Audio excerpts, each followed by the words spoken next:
a slow roller. Going to be a tough play. Hunsley, bare hands on the bounce. A throw. He got him. What a play from Grayson Hunsley on the bare hand. It's time for Post 8 Baseball on KCCR and on YouTube at KCCR Sports. Post 8 Baseball is brought to you by Comtech, True Green Camelon, Edward Jones Financial, Overhead Door, Todd's Electric, Shane's Pharmacy, Jaeger, AGE, First Fidelity, and State Farm Becky Pottsaba Agency. This will be flown out by Charlie Simpson out to left field. Going back, it is gone! Charlie Simpson hits a two-run home run, and it's a 3-2 ball game. Post 8 Baseball is also brought to you by Capital City Ford, Lincoln, and Toyota, Oahe Federal Credit Union, Missouri River Dentistry, Dakota Sprinkler and Landscaping, Agtegra, Farting Electric, Envirotech, and Kruger Climate Systems. Here's a line shot out and towards left center field, diving and making the catch out in center is Sun and Shine. And a tip of the cap from the head coach. Post 8 Baseball is also brought to you by Stalkin Peterson LLP, Wagner Auto, the South Dakota Office of Attorney General Division of Consumer Protection, Gales Gas, First United Methodist Church, Karsten Erickson Roofing and Construction, Beck Motors, and May Adam. Gets with a fly ball to left field. That one is going back to the wall. It's out of here. A 3-run homer for Dawson Getz. And it's a 4-0 lead for the Eights. And by American Family Insurance Brittany Schaffelbein Agency, Lamb Motors, Bank West, CHS River Plains, Faith Lutheran Church, Graham Tire, Kathy Sunshine Properties, Venture Communications, and the American of Fort Pierre. And now, Post 8 Baseball on KCCR. And a good afternoon as we welcome you here to Post 320 Pete Lean Field as we're set for our final game. And yes, don't adjust your watches or your clocks. We are early as the other games. This is the last game of the day here at Pete Lean Field, but the other games have gotten done. The other 3 games gotten done early, which allows us to then get our game started early and get us going back on the road. Post 8 went 2-2 in pool play. Post 320 went 4-0 in pool play. They're the number 2 seed in that pool. Post 8 ended up being the 4 seed overall, so they did some kind of adjustment to put the Eights with Post 320. This is not a South Dakota Legion game. This does not count to the standings because this was a game that was not originally scheduled for this tournament. If you're in a bracket style play, or in this case, it's not really bracket style, but it is a game that is played after the round robin that is not originally on the schedule. It does not count against or for you if you win or lose this game in the South Dakota standings. But it is a chance to play a South Dakota opponent in 320 who is coming in 19-8 on the season. They went 4-0 in their pool. They won a lot of really wide margin games, and they have played really well over the course of the weekend. And they want to finish out 5-0. They'd be one of just 2 to 3 teams, I guess maybe close to 4 teams. Miles City went undefeated from the Post 22 pool after they just won 8-0 over Alliance, Nebraska. The Post 22 18U team can go to 5-0, and then the winner between Sheridan and Post 22, that'll be on the other field, and they will get started much later than what we will get started, but one of those 2 teams will finish out 5-0. That is the official championship of the Veterans Classic, as both those teams won the pools last night with their victories in the evening. Actually, Sheridan won it at the beginning of the day, knowing that they won the first game of the day yesterday, and they knew they were going to play in the championship when they had given up the least amount of runs compared to what Post 320. They could have been 4-0. They did, and they could have got the shutout, which they did, but still gave up more runs than what Sheridan gave up in their pool play with 8 teams in 4 games. There are several teams that you don't play. There are 3 teams that you do not play. Well, Post 22 pool had 3 teams go 4-0 overall. Post 8s and the Post 320 Stars getting set for this competition in the final game of the Veterans Classic here at Pete Lean Field. And again, we're getting started earlier than expected because the games ahead of us are all done. We'll talk about some of the scores and why the 22 field at the Fitz will be very much behind schedule the rest of the day because it was a really high-scoring game that took place before the 2 o'clock game got started. 2 o'clock locally. But we're getting set here for first pitch between Pierre and Rapid City Post 320. Both teams, there is no IO, but they are doing some ground balls and fly balls out on the side. They're getting set for first pitch between these two teams. That'll be coming up here in just a little bit. We'll have that for you. Well, starting lineups coming up in just a little bit. Back in 3 minutes, you're listening to Post 8 Baseball on KCCR, and you're watching it on YouTube at KCCR Sports. Want technology solutions you can trust from a neighbor you know? Comtech, locally owned and serving Pierre and surrounding area since 2009, is dedicated to keeping your home, farm, and business connected and secure. We offer a full range of services, from audio and video, security, surveillance, and networking with expert installation and support. Visit our storefront, call us at 605-224-4066, or visit our website, comtechplus.com, to experience the Comtech difference. Comtech, your local technology experts.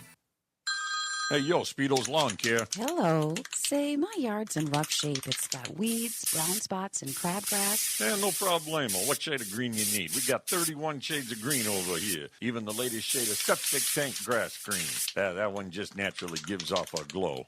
Call the professionals at True Green. They know how to get your lawn healthy and keep it healthy. They guarantee it.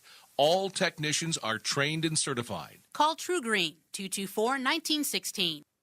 When you're looking for quality trash pickup services, look no further than Envirotech. 6 days a week, their trucks are on the road picking up trash, even holidays. They're also the place to contact for recycling services. Their friendly, professional staff is ready to assist with weekly pickups or even special pickups. Check out the website at envirotechwaste.com. Envirotech is locally operated. Call 224-4804. Envirotech Waste Services in Pierre, proud to support high school athletics. When life throws you a curveball, May Adam Law Firm in Pierre is here to help you knock it out of the park. For over 130 years, we've been providing trusted legal expertise in business, family law, criminal defense, and more. Proud sponsors of this season's baseball action, we're committed to serving our community both on and off the field. Need legal advice? Step up to the plate with May Adam Law Firm. Visit mayadam.net or call today. May Adam, South Dakota's law firm since 1881. With any dream, the wind won't always be at your back. The sun won't always be shining, and some rain is going to fall. American Family Insurance is like a good, solid roof that you can trust to protect your biggest dreams. With plans that could save you up to 23% when you bundle your home and auto. Also, you can continue to dream fearlessly, no matter what comes your way. American Family Insurance. Visit mfam.com to learn how discounts may apply to you. American Family Mutual Insurance Company assigned its operating company, 6000 American Parkway, Madison, Wisconsin. Contact the Brittany Shufflebind Agency, LLC, 224-6627. Looking for your next new or used car, truck, or SUV? Then go no further than the comfort of your own home. Shop online at lambmotor.com. On lambmotor.com, you'll find the vehicles Lambs has in stock. You can schedule a test drive or your vehicle's next tune-up, all online. New or used, shop for it all online, anywhere you are. Lamb Motor has the right vehicle for you. Lamb Motor in Oneida and online, lambmotor.com. We welcome you back as we continue to get set for Post 8s and Post 320 here on this Sunday afternoon. Getting set into Sunday evening. It's Sunday afternoon here. We're looking at, hopefully by 4 o'clock we'll have first pitch, or 5 o'clock Central Time we'll have first pitch. As we look at what is happening across the Veterans Classic, it was today that the first two games, the Laramie Rangers got the first win against the Platte Valley Companies 9-3. That was against Gearing, Nebraska. And it was Grand Junction that won 10-2 over Cody, Wyoming, who I thought we would be playing. Could have been one of the two teams we were playing. Billings, Montana was the other team that I thought that we would be playing today, but based on seeds. And then it was the Wesco Zephyrs here that beat Sturgis 5-3. They got their first win of the tournament. And then here Miles City beats the Alliance team 8-0. Huron and Chadron played the second game of the day. And they got done, and it was a basketball score. It was got more of a football score, I guess, a high-scoring football game. It was 7-4 after 5 innings between Huron beating Chadron. After the 5th inning, Huron outscored Chadron 13-10 in the 6th inning. It was 20-12 to make that 20-14 after the 6th inning, and then Huron put up another 12 spot and won 32-14 in that game. 32-14 in a baseball game. They had 20 hits, 3 errors. And there was 6 errors for Chadron on 14 runs on 15 hits. So that was a very long baseball game, and it's an 8-run rule, but they had gotten themselves within 6 to keep the game alive before then they got outscored by 12 in the 7th inning. So that was that game, and they're still playing the game before the championship, and that's, again, the championship is scheduled for 5:30 Central Time, but it is an 8-5 lead for Post 22, 18U over Billings, which that was the game we thought that maybe we were going to be playing in earlier today. But they are in the top of the 5th, 8-5 it is for Post 22, 18U. But again, we're getting closer to first pitch between Post 8s and Post 320 as we look at the starting lineups. First for Post 8s, it is Sutton Sunshine, the right fielder, leading things off. Hudson Stosher, the second baseman, will bat second. Dawson Guest, the shortstop, is batting third. Charlie Simpson, the catcher, batting fourth. Grayson Hunsley, the third baseman, will bat fifth. J.J. Buchholz, the first baseman, batting sixth. Porter Hunsley, the center fielder, batting seventh. Ridge Leinbach, the left fielder, will bat eighth. And Nolan Peterson, the DH, is batting ninth. For Post 8. Will Danberg is on the mound for this contest, and as long as he does not exceed 80 pitches, he will be able to pitch to Thursday again against Spearfish. And again, the original schedule, Post 8 was going to be playing Spearfish on Wednesday. Obviously, the things that have happened in the community, a funeral being happened on Wednesday, it is the right thing to do, and Spearfish has obliged, thankfully it was obliged, and they will move those games to Thursday and play against Spearfish in the doubleheader so that all the friends and all the teammates can go to a funeral on Wednesday. For the Rapid City Post 320 Stars, as they get the starting lineups introduced here at the Pete Lean Field, but Post 320, their starting lineup, Ethan Wilson is the center fielder batting first. Tegan Sales, the third baseman, will bat second. Aiden Bird, the DH, will bat third. Max Speed, the first baseman, batting fourth. Jet Peterson, the right fielder, batting fifth. Max Schoenhard, the left fielder, batting sixth. Colby Witt, the catcher, will bat seventh. Anders Lockhart, the second baseman, batting eighth. And Gavin Heitzman, the shortstop, will bat ninth. Noah Wald will be on the mound for the Stars here in this ball game, who, of course, are the home team, as it is their home field. They're always the home team, and rightfully so. When you're going to be playing on your home ballpark all weekend, you deserve to be the home team. So Post 8 will be visitors in their final 3 games of the 5 that they played, and they're the home team in first 2 games on Thursday, and then the road team the last 3 games to close out the Veterans Classic. And they're looking to go to 3-2 and finish at 3-2 on this tournament. We'll take one more break, come back in 2 minutes, get you set for first pitch between Pierre Post 8 and Post 320. Back in 2 minutes here on KCCR and on YouTube at KCCR Sports. No one likes to have electrical problems, but when they happen, call Todd's Electric at 223-2518. With over 28 years of experience, Todd's Electric can handle any type of electrical problem, whether it's residential, commercial, or agricultural. Their knowledgeable staff knows and understands the importance of your home, business, or ag facility and are prepared to help. Call Todd's Electric at 223-2518. That's 223-2518. Todd's Electric, serving the Pierre and Fort Pierre areas. The line to power. Financial investments are very important, but so are the investments of time, patience, and encouragement our young athletes receive from their coaches, teachers, and mentors. Your Pierre area Edward Jones Financial Advisors understand this. That's why Edward Jones is a proud sponsor of Governor Athletics on KCCR. Go Govs! For all your investment needs, call or stop by one of our offices to visit with your Pierre area Edward Jones Financial Advisor. Edward Jones, member SIPC. Stolken Peterson LLP has been your local CPA firm for over 40 years, offering tax preparation, bookkeeping, payroll, and consulting services. If your business, farm, or ranch needs professional, accurate, and reliable services, we are your firm. Our clients are our #1 priority. If you need a higher level of accounting service, give us a call at 605-224-5828. That's Stolken Peterson LLP, 222 East Missouri Avenue in Pierre. Swing for the fences with a great deal from Capital City Ford Lincoln Toyota in Pierre. Whether you need a powerful truck, a fuel-efficient sedan, or a spacious SUV, they've got the perfect lineup to keep you on the road and in the game. Don't strike out. Stop by today or visit CapitalCityFordToyota.com. Capital City Ford Lincoln Toyota, where the best deals in town are always in play. Building a home. It's the biggest investment most of us make in a lifetime. Not to mention, it's a decision that, well, you pretty much live with day and night. The quality of the workmanship stares back at you like a reflection. It also affects the value of your investment. Choosing the right contractor is critical. Kruger Contracting is that contractor. Call 222-2523. Quality workmanship and materials completed on time.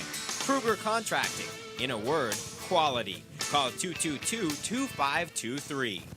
Becky Potsaba and State Farm Insurance are here to help you with your insurance and banking needs. State Farm's not just insurance. It's banking, investments, IRAs, loans, and a whole lot more. We offer guidance in a personal and caring way that helps you manage the risks of everyday life, recover from the unexpected, and find ways to control costs so you can realize your dreams. We know how life is, and we're here for you. Stop in to see Becky at 1315 East Wells Avenue in Pierre, or call Becky at 224-4173.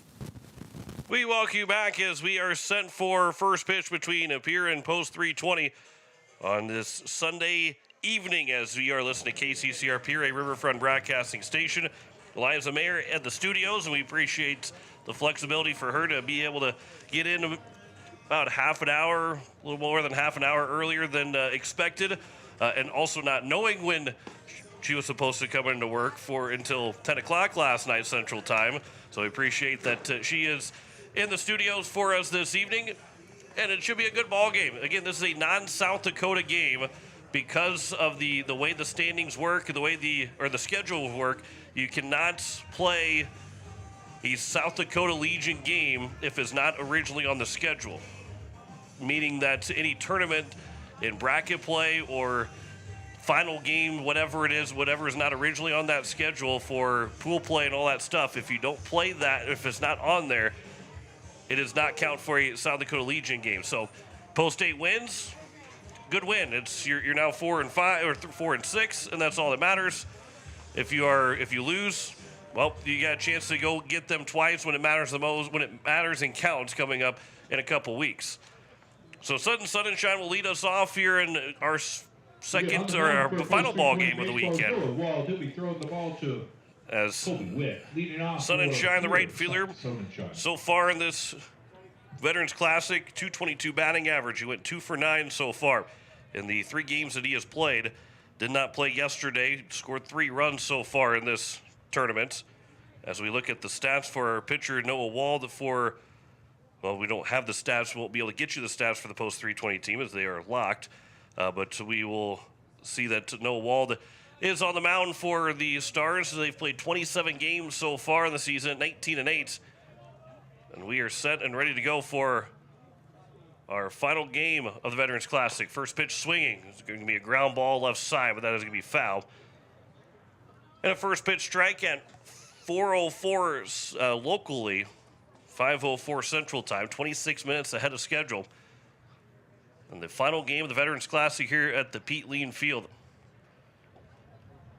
A 1 pitch. That'll miss low, and the count is now even at a ball and a strike. Sun and Shine was coming into the weekend, 333 batting average with a triple. That will be fouled back, and the count's now at 1-2. Picked up a couple more hits. He had 2 runs scored. He's scored 3 times now just this weekend, 5 in total. 1-2 pitch. Another chopper left side. This will be a fair ball. Short hop play by the third baseman. Throw to first is going to be wide. Sun and Shine will stay at first with the catcher backing up. And it will be a leadoff man on to kick off the ball game. It was a short hop to the third baseman and a great play to make for Sales to just make the play But then the throw was low and unable to be dug out by speed at first.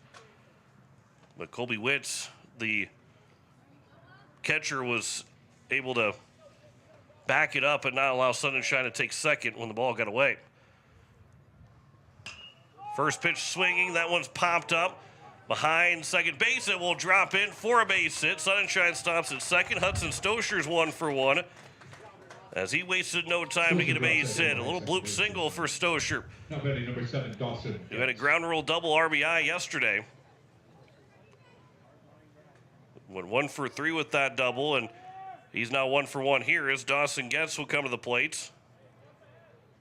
7 for 12, a 583 batting average this weekend with a double, a triple, and 3 runs scored, or 3 RBIs. First pitch will catch the outside corner for strike 1. Getz was coming into the weekend overall hitting .357, so he's had himself a fantastic Veterans Classic. 0-1 pitch. That'll be taken for a strike. The count's 0-2. And time will be called, and maybe it was a little bit of a missed signal, missed sign between catcher and pitcher. But the count is 0-2 here to Dawson Getz. Runners at first and second with nobody out here at the top of the first inning. Post 8 threatening to try and take an early lead against the Stars. 0-2 pitch. Getz line shot. That's through for a base hit. They will round Sun and Shine. He will try and score. The throw will be up the line. Sliding in. He's safe. Sun and Shine scores and make it a 1-0 lead. I don't even know if the baseball was in the glove of the catcher.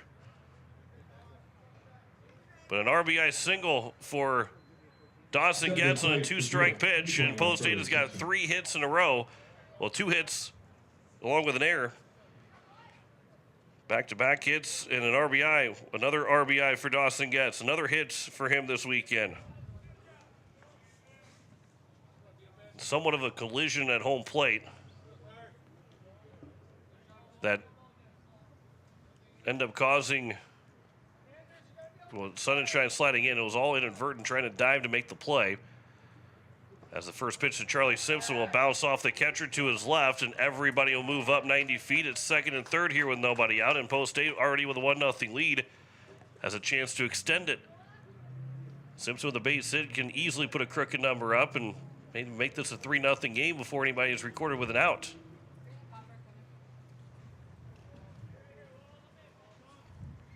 Second and third, 1-0 pitch. That'll miss low for ball 2. Simpson didn't play yesterday, but so far he is 3 for 10 with an RBI in the Veterans Classic. Over for strike 1, 2-1 the count. Now here to Charlie Simpson. We followed by Grayson Hunsley, J.J. Buckles, Porter Hunsley, Ridge Lineback, and Nolan Peterson. 2-1 pitch will miss low, and the count's 3-1. And Wald is struggling to get that first out here in the top of the first inning.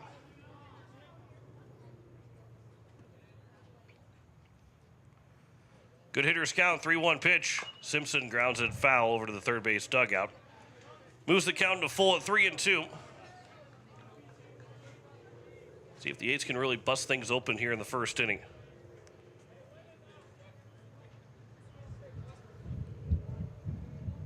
3-2 pitch. On its way to Simpson. Inside for ball 4, and it will be the bases loaded. An error, back-to-back singles, and now a walk. First 4 have reached base, 1-0 lead, and Grayson Hunsley has got the bases loaded here with nobody out.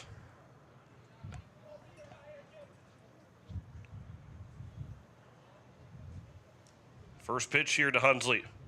He'll swing at the first pitch and fly this out towards left field. It'll be caught by the left fielder, tagging and coming in to score. Getz started to go towards third. It was cut off by the shortstop, but then bobbled the ball, so he couldn't make the play back to second. So Getz will scamper back over there. It turns into an RBI sac fly for Hunsley as Hudson Stoscher scores. And it's first and second still with 1 out. And a 2-0 lead for Post 8. Now it's J.J. Buckles. So productive first out and scores another run for the Eights. Now Buckles will fly this out towards right center field, going back out towards the track. It was going to be off the base of the wall. Getz will get over towards third. He will be waved in. Buckles has to jog his way to second because nobody could take off quite yet. Buckles just misses a 2-run shot, or a 3-run shot, but he does get an RBI double and a 3-0 lead here for the Eights with one out in the top of the first inning. Simpson's over at third. He had to be about halfway. Buckles was racing down the first base line, and then he stopped and pretty much walked his way to second. As the first pitch here to Porter Hunsley, it's upstairs for ball 1. So a 3 spot here in the first inning and still threatening with second and third and 1 out. The 1-0 to Hunsley is fouled back. He was accounted a ball and a strike. Buckles is now 2 for 2 here in the Veterans Classic. Porter Hunsley is hitting .222, 2 for 12, excuse me. 2 for 9 with 12 plate appearances. That'll hit the dirt, and the count's now 2-1.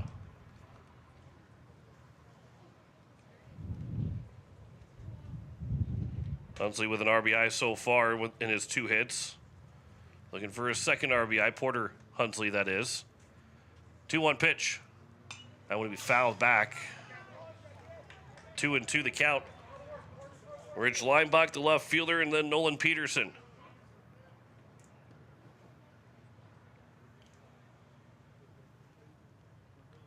2-2 from Wald. Stays upstairs on an off-speed pitch. Didn't break to the top of the zone. The count's now full at 3-2.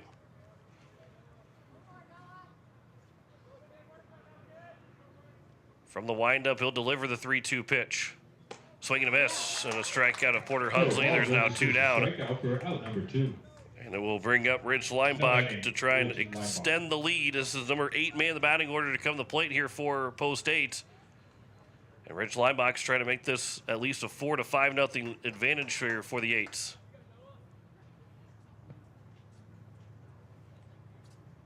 And a base hit with 2 outs most likely would score Buckles. This will be bouncing in front of the catcher, blocked up by Witt for ball 1.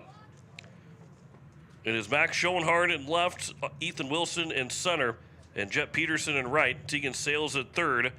Gavin Heitzman, the shortstop. The second baseman is Anders Lockhart. Max Speed at first. Behind the plate is Colby Witt as Noah Wall delivers the 1-0 pitch. That will catch the inside corner. And the count's even at a ball and a strike. Leinbach was excellent on the mound on Friday in that 3-2 8-inning loss. He did not factor in the decision, going 6 2/3 innings.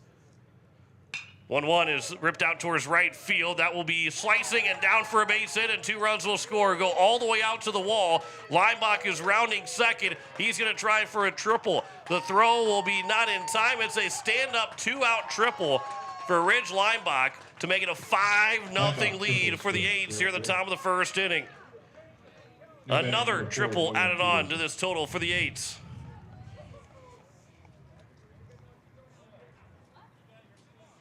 Nolan Peterson, the DH, now comes to the plate. 2 RBI triple with 2 outs. And we'll have a mound visit here for post 320.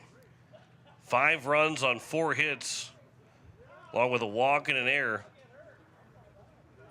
Allowed the Eights to put up a handful in the first. And Nolan Peterson, the 9th man in the batting order, gets a crack here in the top of the first inning. Peterson 1 for 10 so far here in the Veterans Classic. Does have an RBI in that base hit that he had. That was the hit that made it a 2-0 lead for post 8 against post 22 in that second inning. All this is big for Will Danberg, who will be the starter. Here's the first pitch. Nolan Peterson almost got hit. Curveball that came back inside and missed for ball 1. Danberg will not go more than 80 pitches today. It stays under that 80 pitch count. That puts him at 3 days rest. This will be flown out to center field. Right there is it the center fielder, and Wilson to make the catch and retire the side here in the top of the first inning. But 5-run score, 4 hits, 1 error, 1 man left on base. Great start for the Eights. Big shutdown inning in the bottom of the first with a 5-0 advantage. Back in a minute on KCCR and on YouTube at KCCR Sports.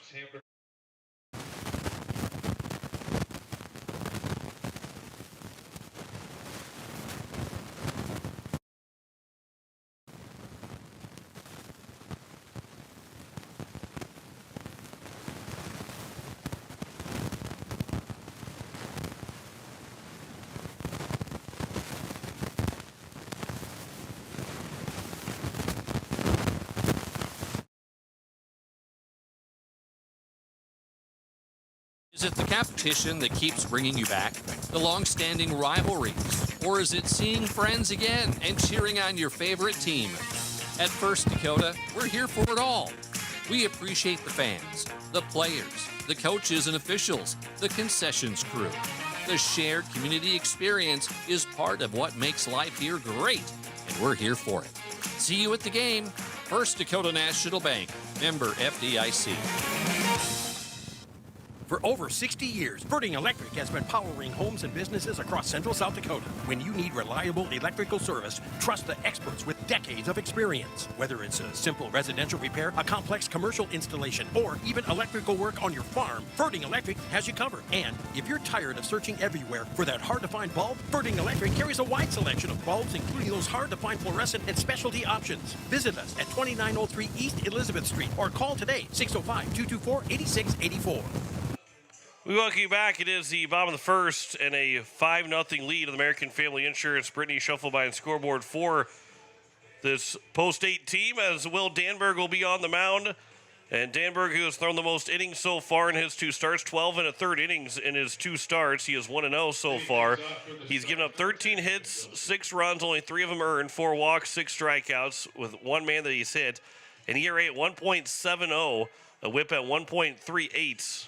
The batting average against at 265 for Will Danberg, who, again, will stay under 80 pitches. I didn't get a chance to finish saying what I was talking about there. The first pitch will be over for strike 1 to leadoff man and Ethan Wilson, the center fielder.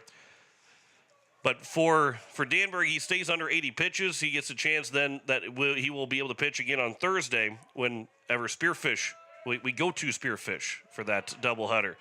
Because that one will miss low and away for ball 1. Again, on the original schedule, it was a Wednesday doubleheader. Then the Eights would go to Dickinson on Friday and Saturday. They start going to Dickinson on Friday and Saturday. But because of the funeral that will be in town, and for these kids, teammates, friends, to be able to go to that funeral, they've moved the game from Wednesday to Thursday. Appreciate Spearfish doing that here for Pierre as well. But they will play Thursday now instead of Wednesday, so make sure you're aware of that. This will be taken to the outside edge for strike 3. Ethan Wilson will go down looking in the first out on a strikeout for Will Danberg. And it brings up Tegan Sales, the third baseman.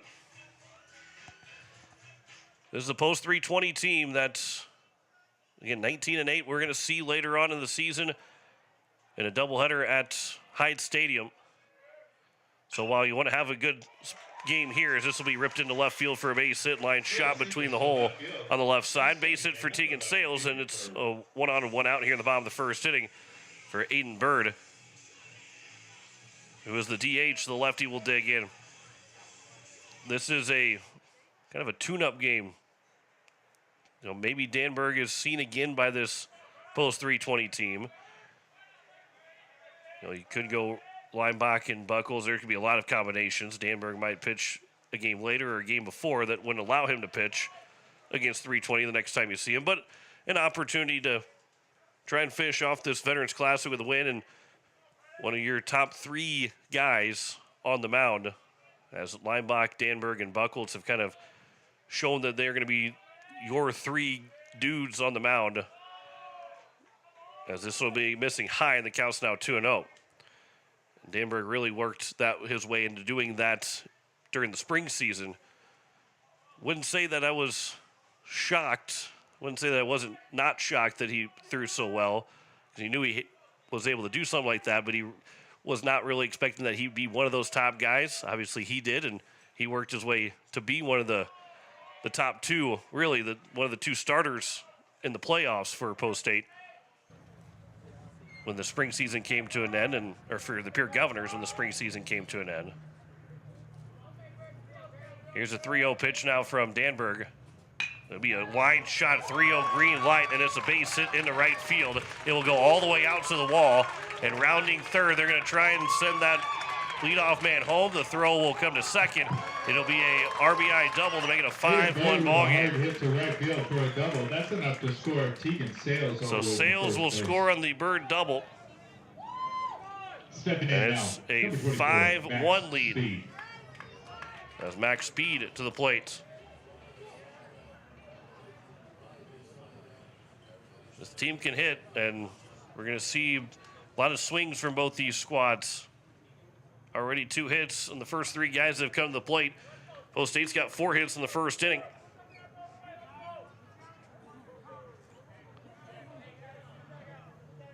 Conversation between Charlie Simpson and Will Danberg, then also moving Post 320 guys that are not on deck or with a helmet on back into the dugout. Runner on at second. That's why the conversation happened between Simpson and Danberg to make sure they're on the same page on what sign they're going to use. Max Speed, the first baseman, waits on the first pitch here from Danberg. Drops in for strike 1.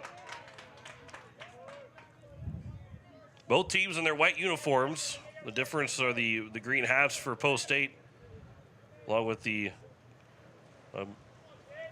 wearing 8s on the front of their jersey. Post 320 with the white jerseys. Got red and black bars around the jersey. There's a swing and a miss, and the count's now 0-2. Another good off-speed pitch from Danberg. Post 320 went 4-0 during their pool play. And they were dominant in that pool play overall, as they won 10-7 on Thursday, and then 15-4 and 12-1 on Friday, and a 15-0 win. This will be grounded just fouled down the third base line. Remains at 0-2. That was destined to make it a 5-2 game had that been fair. They won 15-0 last night against Chadron, but they gave up 12 runs, where Sheridan gave up just 11. And it turned into Sheridan being able to advance as the top seed in the pool to be facing Post 22 in the Veterans Classic Championship. 0-2 pitch, swing and a miss. The ball is dropped by Simpson. He will pick it up and throw to first. Buckles will stay on the bag as he went from the foul territory side to the fair territory side to make the play. Bird does move over to third. Third base. Now batting Jet Peterson. And there's now 2 down, and it's Jet Peterson that is looking for a base hit to make this a 5-2 game. Second strikeout here for Danberg, so it's been a strikeout, single, and double before the second strikeout. As Danberg will work from the windup now with a runner on third and 2 away. First pitch is over for strike 1.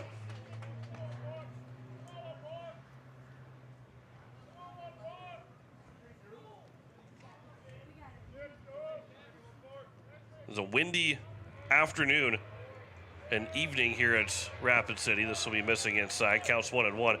It is very nice out here, though. It's 70 degrees right now, but it is windy, with winds out of the northwest at 21 miles an hour, gusting at 35 at times. 1-1 pitch comes high and upstairs, and the counts are up inside. The count's 2-1. Still a beautiful day overall, just that wind can cause a lot of havoc. 2-1 pitch is fouled straight back, and the count's now 2-2. Jet Peterson, the right fielder, trying to extend the inning to Max Schoenhard. Danberg looking for his third strikeout to get out of this inning. Just that one run across. The 2-2 pitch.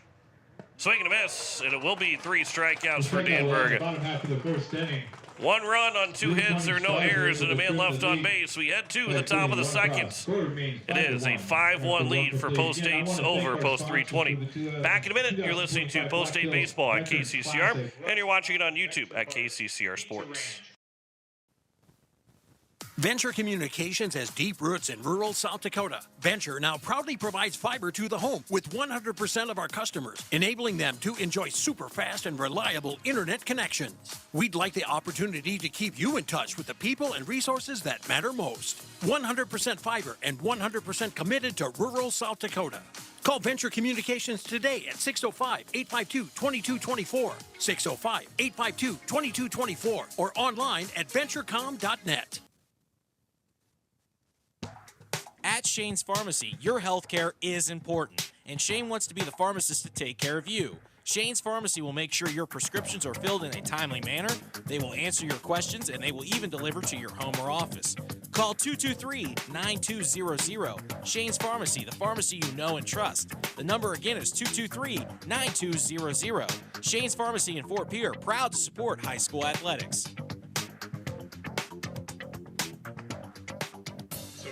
We welcome you back at top of the order here in the top of the second for Post 8. Sutton Sunshine, Hudson Stosher, and Dawson Getz. He might reach his base. It'll be Charlie Simpson. Coming up tonight here on KCCR, we will have Game 2 of the NBA Finals. After Indiana came back and stole Game 1 away from Oklahoma City. Game 2 will take place 7 o'clock tip-off.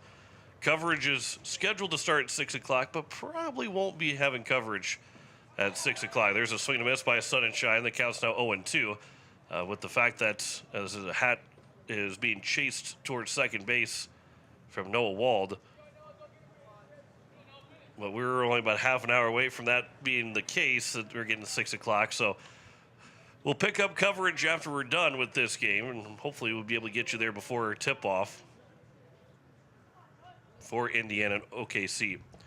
0-2 pitch, swing and a miss. 3 pitches and a strikeout to open up the top of the second, and there's one down. And now Hudson Stosher, who singled, bloop single into center field in his first at-bat, as he will dig in for an opportunity at second hit. 4 hits in that first inning.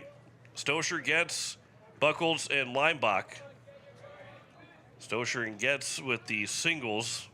Buckles got the RBI double, and Leimbach with the 2 RBI triple. 1-0 pitch. That'll miss low, and the count's now 2-0.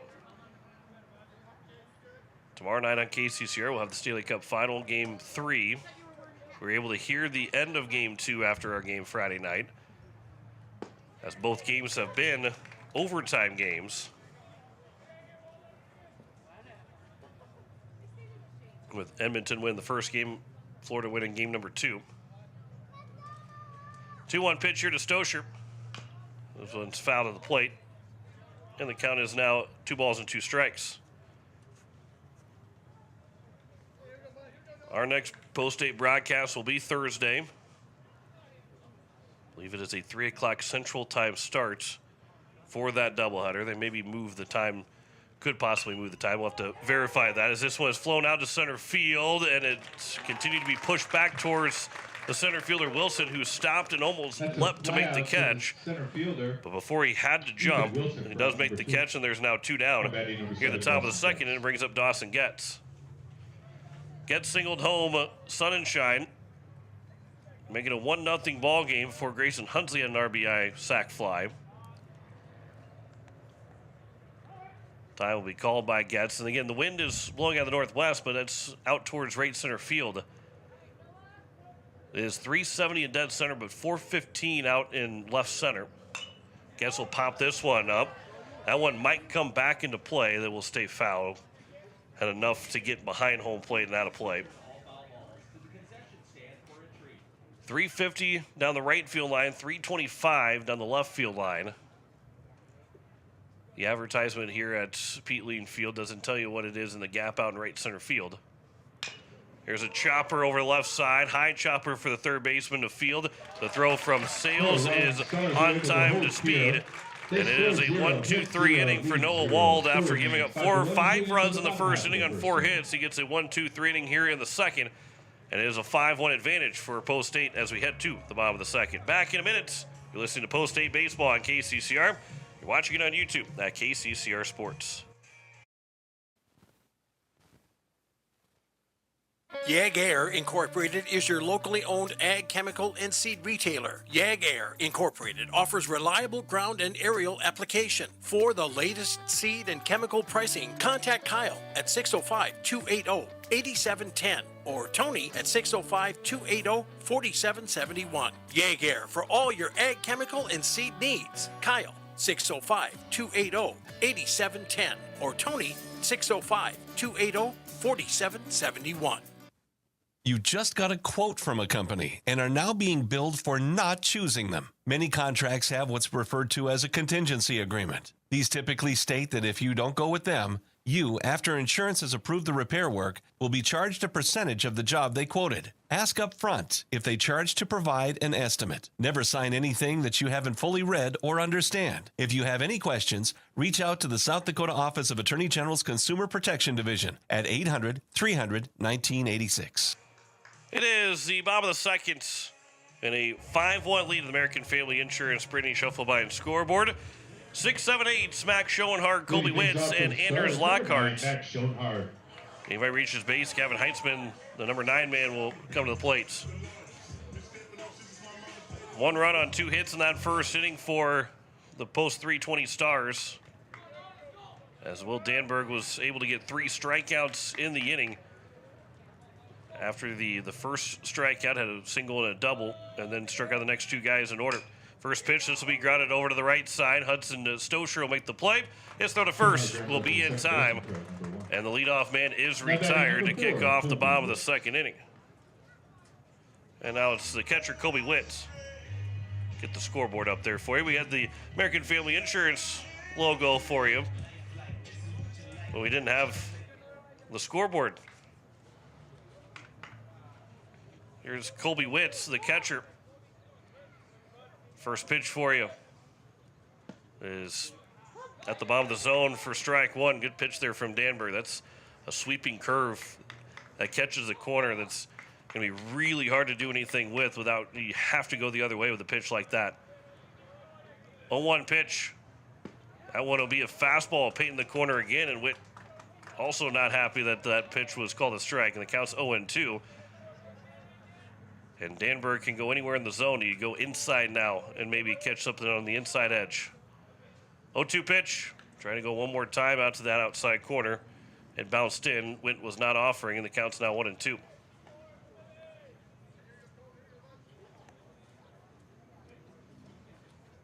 Be game number 21, I believe, on this field. Having 5 Friday, 6 on Saturday. Make that 5 Thursday, 6 on Friday.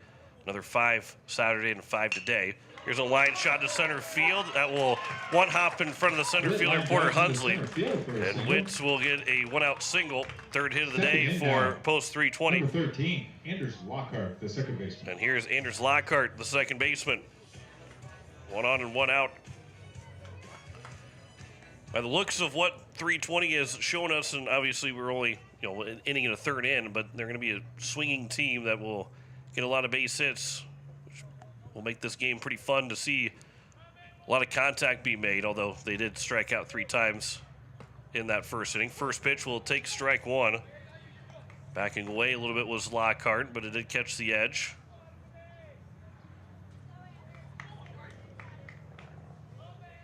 Danberg will work from the stretch. Here's the 0-1 pitch. That'll miss outside. The count's 1-1. A total of 42 baseball games between Pete Lean and Post 22's Fitz. Those 2 fields seeing a lot of baseball this weekend. Here's the 1-1. This will be flown out towards center field. Backing up is Hunsley. He'll make sure that he plays that wind effectively. Makes the catch, and there's now 2 down. And it's Gavin Heitzman. Now batting number 5, Gavin Heitzman. Number 9 man the batting order, the shortstop. Will get his first at bat.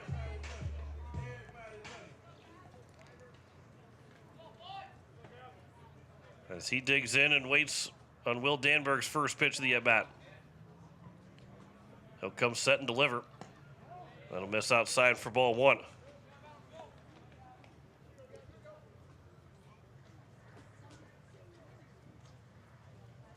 Heitzman, he's got some really dirty batting gloves. I think he looked like maybe at first he wasn't wearing any batting gloves, but looks like he's got some pretty dirty ones on. That one will be taken for a strike, and the count's now 1-1.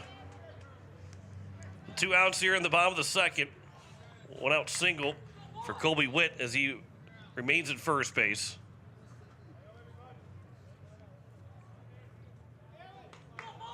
Here's the 1-1 from Danberg.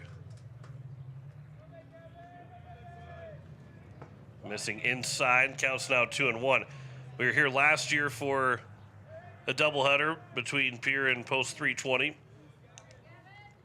If I remember correctly, too, that was also a delayed start because of rain that came through. But after it was all said and done, Post 8 split, got their first win of the season down here, or over here at Pete Lean. Counts 3-1 as that one missed low.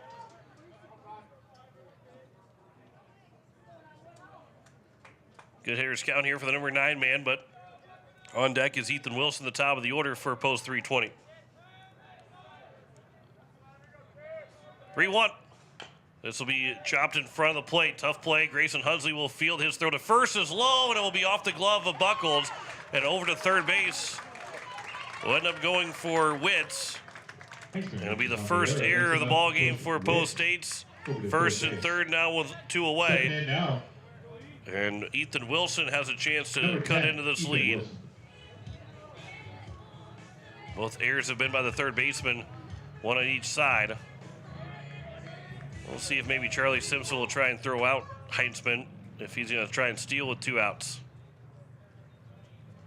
Wilson struck out looking to open up the bottom of the first inning. First pitch, runner not taking off. That one will miss low and away for ball 1.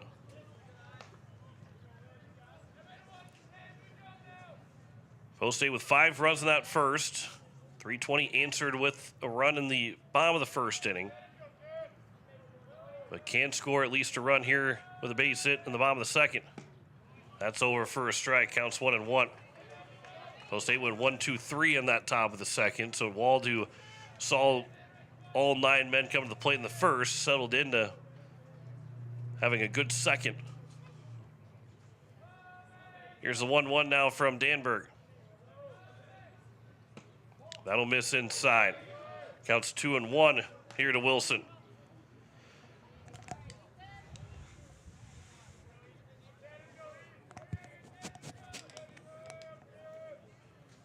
Flag is blown out towards right center field. Out in left field. 2-1 pitch. That'll miss low, and the count's now 3-1. Danberg has not walked a hitter yet this ball game. He's had a couple of 3-ball counts, but hasn't given in to giving up a walk.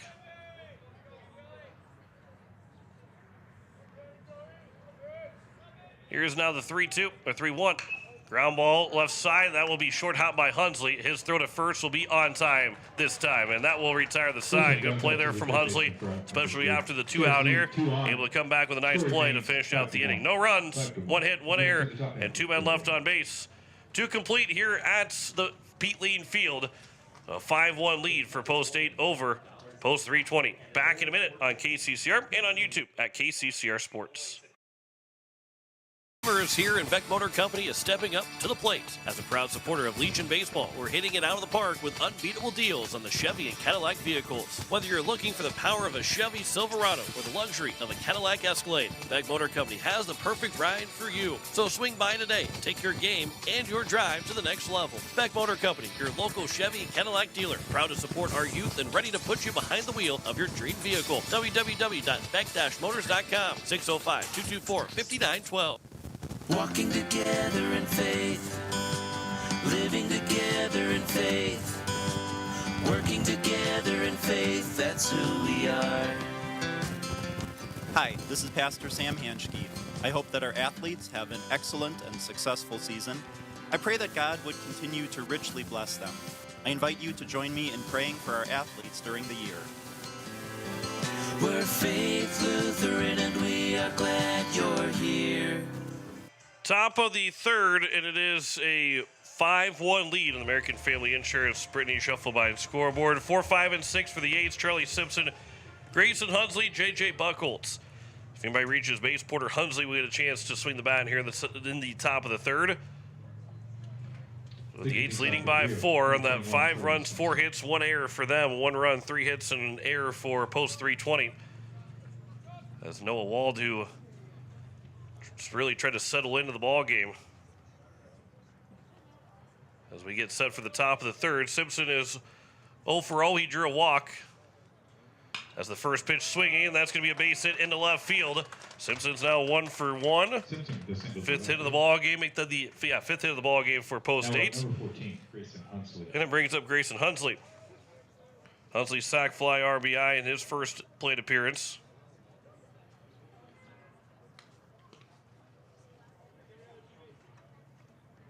Wald has thrown 38 pitches. I think that 39 pitches now with the base hit from Simpson, or 38, excuse me, from Simpson. Showing bunts, Hunsley will pull it back and taking it high for ball 1. All 5 runs earned so far against Noah Wald.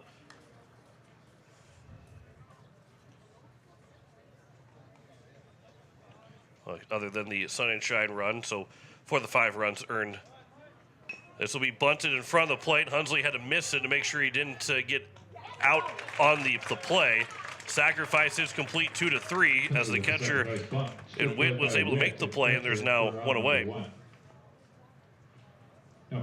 Second sacrifice by Hunsley in the ball game. Not too many times that you get a sac fly and a sac bunt in the same game. But he does put that runner in scoring position here with 1 out. In the top of the third, J.J. Buchholz doubled home a run. He brought in Charlie Simpson. First pitch is over for strike 1. He can do it again with a base hit. Get the lead right back up to 5 for post 8.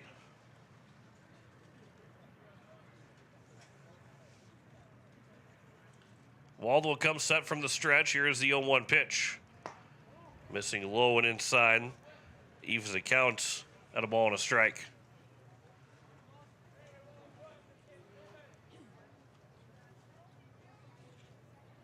Good crowd on hand here at Pete Lean.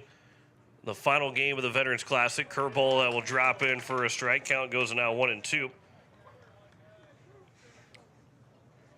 Pete Lean, we were here for the 2020 state tournament when Post 22 was actually the host team, but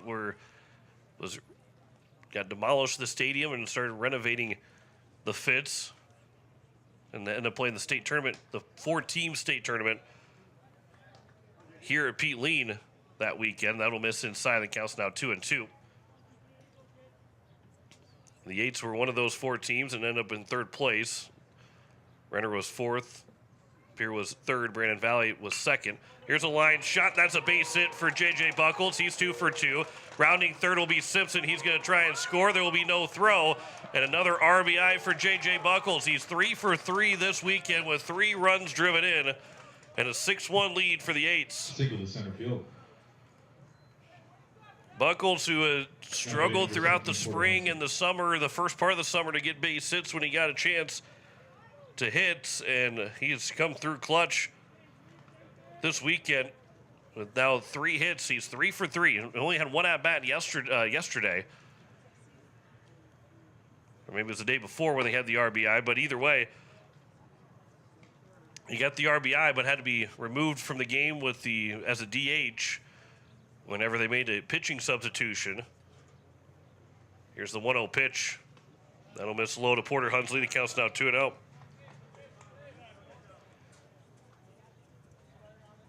But overall, Buchholz it's a successful weekend at the plate for JJ. That might put him in that DH spot a little bit more often. He is the first baseman in this game. This will be jumping to make the catch was Witt. He lost his mask. He's got the peanut helmet, but lost the catcher mask. Keep that from going to the backstop. So the count's now 3-0.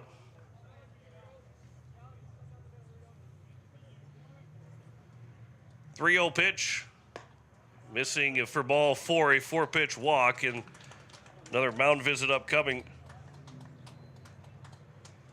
I don't know if that would end the day or not for Noah Wald. But it is first and second with only one out here in the top of the third. 4-run, make that a 5-run lead again here for the Eights. 6-1 on the American Family Insurance Brittany Shufflebein scoreboard. Ridge Leinbach, who had a 2 RBI triple, has an opportunity to do just about the same thing that he just did not too long ago in that first inning by being able to score both runs.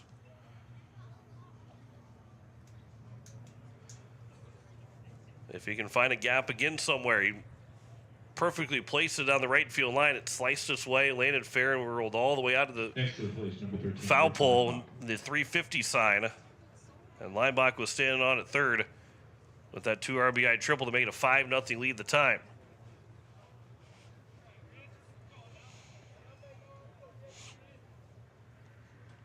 So now here's the first pitch to Ridge Leinbach.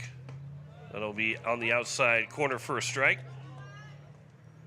And no activity out in the left field bullpen for post 320.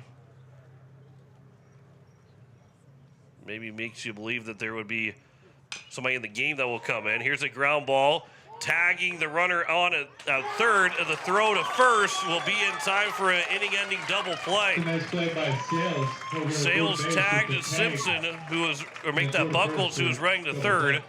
Tagged him, then fired to first, and got the double play to end the inning, and keeps post 8 from putting a crooked number up on the board. So 5-3 double play gets it out of the inning, but a run scores on 2 hits, no errors, and only 1 man left on base. We head to the bottom of the third. Is a 6-1 lead for Pierre over post 320. Back in a minute. You're listening to Post 8 Baseball on KCCR, and you're watching it on YouTube at KCCR Sports. Has it been years since you've been to the dentist? Are you afraid to see a dentist? If so, you are among many people who feel this way. Hi, I am Dr. Michelle Hofer of Missouri River Dentistry. At our office, we pride ourselves as an office that uses a personal touch to offer gentle dentistry, tailored to fit each patient's needs. We do so by utilizing state-of-the-art equipment and methods which allow the patients to feel comfortable. So whether it has been many years or 6 months since your last dental visit, your oral health is important. We invite you to call us at Missouri River Dentistry, 223-2021, 223-2021. Are you a farmer in the Highmore area? Do you need a trusted partner for your grain and agronomy needs? Look no further than AgTegra. AgTegra is built on a legacy of farmer-owned cooperatives, providing superior service and relentless innovation for generations. We're committed to your success and the safety of our employees and members. For your grain needs, call Chance Scott at 605-846-1099. And for all your agronomy needs, reach out to Cole Hamlin at 605-871-9572. AgTegra, growing together for generations. It is the bottom of the third in a 6-1 lead for Post 8 over Post 320. With Eliza Mayer back at the station, John McClure with you on this Sunday evening, as we're closing in on the evening here in Rapid City. As it'll be 2, 3, and 4, Tegan Sales, Aiden Bird, and Max Speed. Sales singled in his first at bat. He's 1 for 1, takes outside for ball 1. Lead us off here in the bottom of the third inning. 2, 3, and 4 for the Stars. 1-0 pitch is flown out towards right field. Long run, and it will get out of play. And the count is now even at a ball and a strike.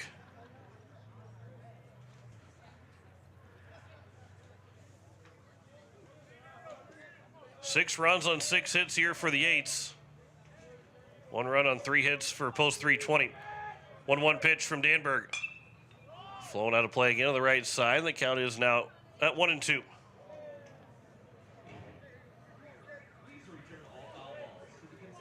Danberg 3 strikeouts so far, all in that first inning. A couple of ground outs and that 1 fly out of the center fielder, Hunsley. Here's the 1-2. Sales line shot. He's 2 for 2 right back up the middle. Doesn't do too much with it. He just gets a line shot, and it gets on for the second time. 2 for 2 with 2 singles. And now Aiden Bird, who has doubled home the only run, which was Sales, will step to the plate. Again, Danberg will not throw more than 79 pitches. Or I guess 80 pitches is his max. If he throws 81, he has to sit out 4 days. And he would not be available for the Spearfish doubleheader. Bird will turn on it, rip it down the right field line, but it will hook foul. That one well had the distance, and it would have made a 6-3 game, but it will be foul. And it's an 0-1 count.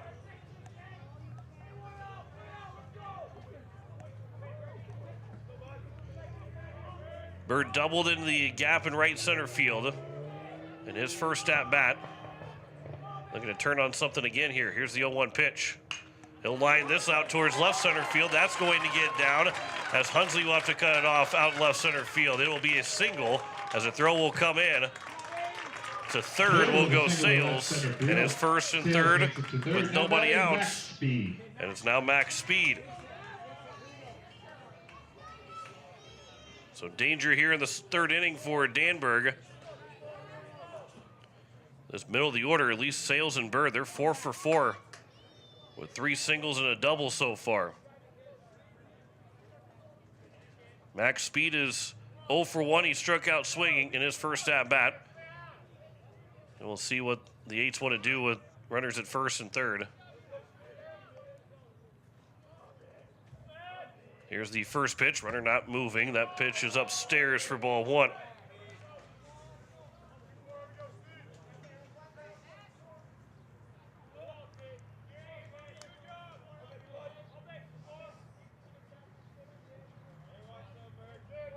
Speed will dig back in. Here's the 1-0 pitch from Danberg.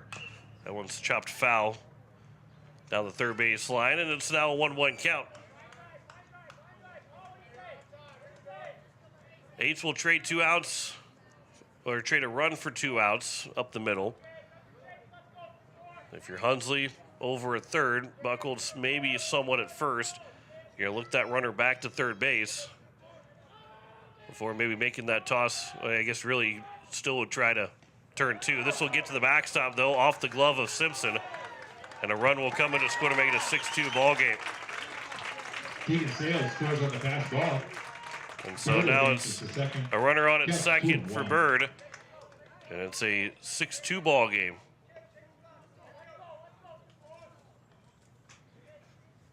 We'll go down as a pass ball to score that run.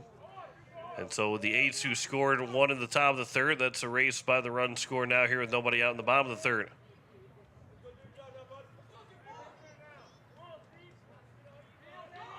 Here's a 2-1 from Danberg. There it was ripped out towards center field. Going back, that one will get all the way out towards the wall. It will roll up against the wall. Rounding second will be Speed. On his way to third, it's an RBI triple. Max Speed triples to center field. Scores third. Second extra base hit for post 320. First triple. Now step to the plate. Number 14, and now it's Pierre. 6-3.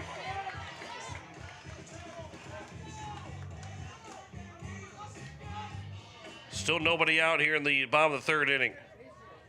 RBI for Speed. Jet Peterson struck out swinging his first at-bat.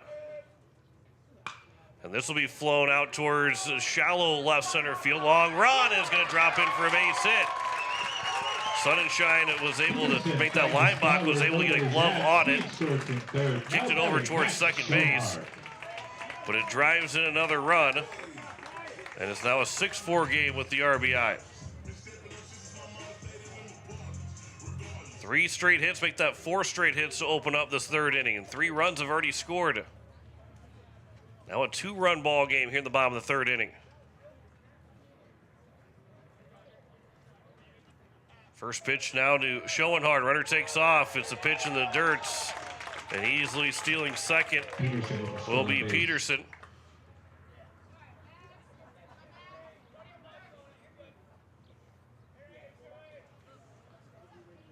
Schoenhardt's 0 for 1.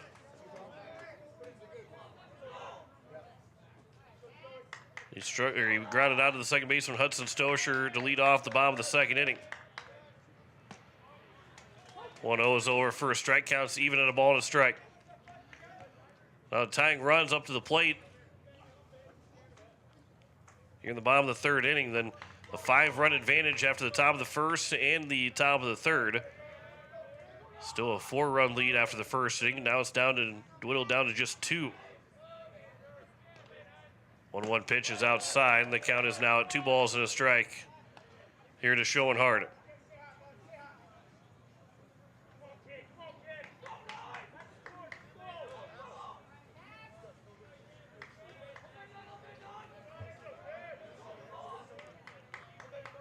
Danberg will come set from the stretch. Here's the 2-1 pitch. This will be flown out of play. Now the count goes to 2-2. Danberg looking for his 4th strikeout.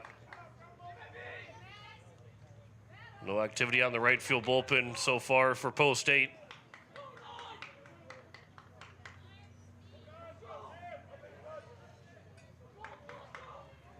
Danberg will get the sign and deliver the 2-2. Ground ball, that'll be back up the middle. It'll be a tough play for Getz. It bounced away from him. The runner at third will take off. Nobody covering second, and taking second to make it a 6-5 game. Schoenhardt reaches on the air. And so the run scores. Peterson, Schoenhardt is second. And the ball never went 180 feet in the infield. On the field, Pierre. A 6-5 ball game now.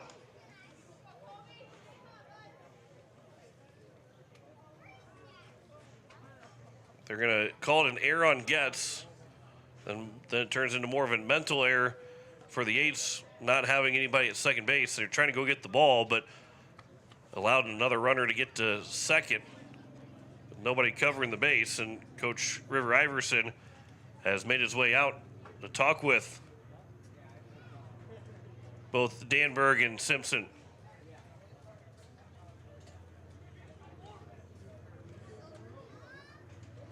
Six to 5 now here in the bottom of the third inning. Still nobody out here in the bottom of the third inning.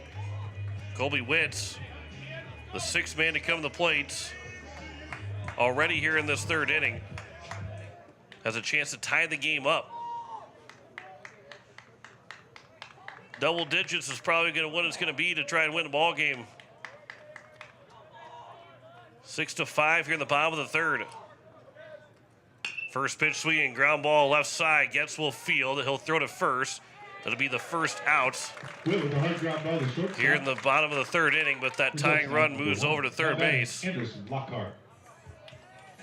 Anders Lockhart, who can tie the ball game up. A little bit of a chance to maybe try and throw him out at third for Getz, but he went with the sure out, knowing that they had an opportunity when they had to get at least one out. Couldn't make it first and third with nobody out if you don't get him. First pitch to Anders Lockhart will miss for ball 1. Lockhart's at the plate, Schoenhardt at third. Danberg's windup is somewhat slow, but the batter, Lockhart, has to come out of the batter's box if he tries to score. And I guess he doesn't necessarily have to, but you put a lot into it if you don't get out of the batter's box. Danberg from the windup will deliver the 1-1 pitch. That'll miss low and away, and the count's now 2-1. In the bottom of the third inning with one out, if there's 2 outs, maybe you think about having to try and steal home. But in the bottom of the third inning, still a lot more chances. This will be lined back and caught by Danberg. That's just the second out. He dropped the ball, thinking it was the third out. The runner had to get back to third base to tag up. And an incredible catch by Danberg on a comebacker right at him. And so now there's 2 down. And you can't hit a ball any harder than that. And Danberg made a fantastic catch. And now it's Gavin Heinzman with 2 outs. First pitch to Heinzman. Curveball that drops in for strike 1. You weren't going to get the guy out at third in Schoenhardt. He was already scampering back. But he was far enough away that by the time that Danberg dropped the ball and realized it to go pick it up, there's no chance that he was going to try and score on it. Here's a swing and a miss on a pitch in the dirt. The count's now 0-2 here, the number 9 man. Danberg is looking for that 4th strikeout and put an end to this inning and keep the Eights in the lead. 5 runs in the first and a run in the third for the Eights. 1 run in the first and 4 runs in the third for 320. Here's the 0-2. That one just missing, a little bit high and outside. Count goes to now 1-2.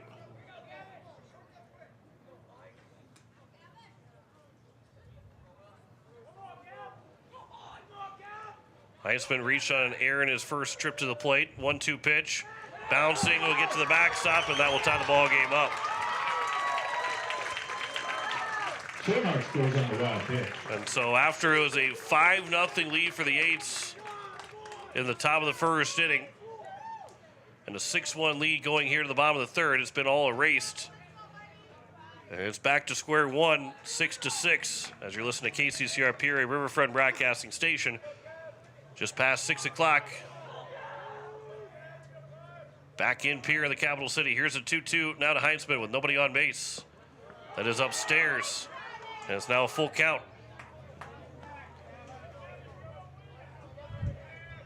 Danberg is starting to run out of pitches. He's at 62. The 3-2 pitch upcoming. And he'll get the swing and a miss. It was caught by Simpson, and that will retire the side. Here in the bottom of the third inning, but a 5-run inning as they get 4 hits in the inning along with an error, and nobody left on base. 6-6 to the top of the third. Make that to the top of the fourth. Back in a minute on KCCR and on YouTube at KCCR Sports. Most of us already know that Gales Gas of Pierre is the place to call for propane. They offer an automatic fill plan so you never have to worry about running out of propane. They accept debit and credit payments or a budget payment plan to spread out the cost throughout the year so you never have surprises when you get your bill. For delivery, convenience, and great customer service, call Gales Gas at 224-5518. That's Gales Gas at 224-5518. Dakota Sprinkler and Landscaping wants to make it easy for you to get that lush green lawn and that yard haven that you've been dreaming of. Visit dakotasprinkler.com to make appointments for sprinkler system spring startup, service calls, fall winterization, and landscaping quotes. Trust Dakota Sprinkler and Landscaping's professionals to get you through the planning and installation to make your landscaping needs a reality. Visit dakotasprinkler.com today. It is the top of the fourth, and a 6-6 tie on the American Family Insurance Sprint Shuffle by and scoreboard. Nolan Peterson, Sun and Shine, Hudson Stosher, 9-1-2 here for the Eights. Looks like Porter Hunsley will be the one that will warm up in the bullpen net down the right field line, as that one's over for strike one. To Nolan Peterson, who flew out of the center fielder in his first at-bat. Hunsley threw earlier in the tournament. 0-1 pitch. That'll be a swing and a miss from Peterson. The count's now 0-2. Hunsley threw in that post-22 game. Here's the 0-2 pitch. Swing and a foul tip into the mitt and a strikeout for Wald, who has settled in after that 5-run first inning. There's one down and top of the order now for Sun and Shine, who is 0 for 2, reaching on an error and striking out swinging.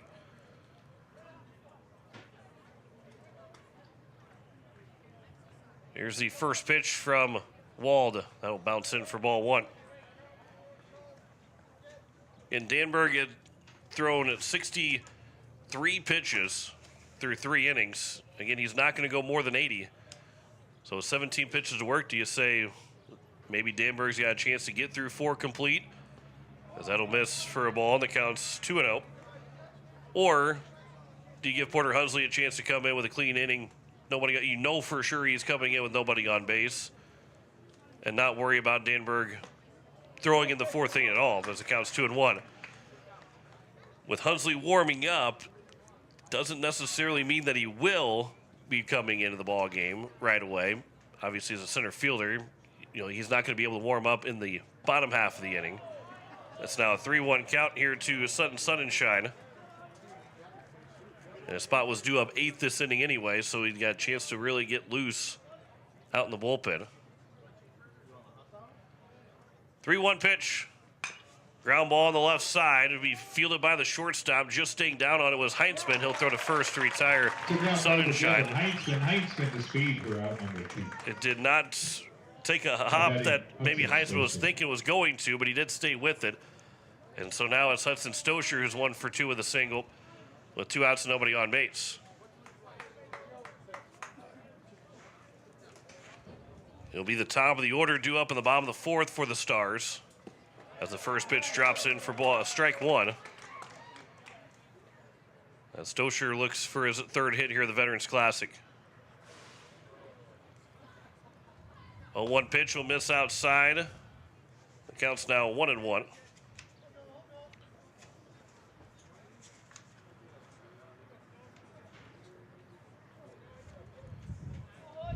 1-1 pitch from Wald to Stosher. Swing and a miss. Pitch near the eyes of Stosher and couldn't hold up. Count goes now 1-2.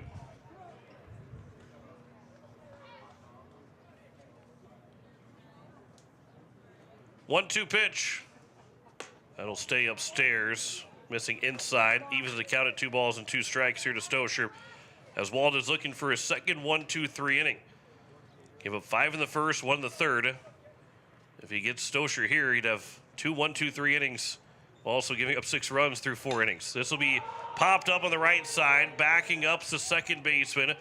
Lockhart will get back to make the catch and retire the side here in the top of the 4th inning. Another 1-2-3 inning for Wald. It's a 6-6 tie as we head to the bottom of the 4th. Back in a minute. You're listening to Post-State Baseball on KCCR, and you're watching it on YouTube at KCCR Sports. Hey you. Are you at a job that is fulfilling, has good benefits to support you or a family today, and retirement goes down the road? If you just said no, listen up. CHS River Plains is hiring operations personnel, drivers, and custom applicators at several locations. These come with a knockout affordable benefit package for you and the whole family. Apply to a job with CHS River Plains and up your benefits straight up. To apply, visit us online at chsriverplains.com or stop in at one of our locations. CHS is an equal opportunity employer. Larry Fry Heating and Cooling has a new name. Kruger Climate Systems has acquired Larry Fry Heating and Cooling, but it's still the same great service. Your friend Larry Fry is still a manager, and his dedication to providing you with outstanding service remains unwavering. The same quality products and services you have come to expect from Larry Fry Heating and Cooling will continue under the new leadership of Kruger Climate Systems. You can still reach us at 605-224-9548 or email us at ryan@krugercontracting.com. Kruger Climate Systems, your certified Trane and Mitsubishi dealer in Central South Dakota.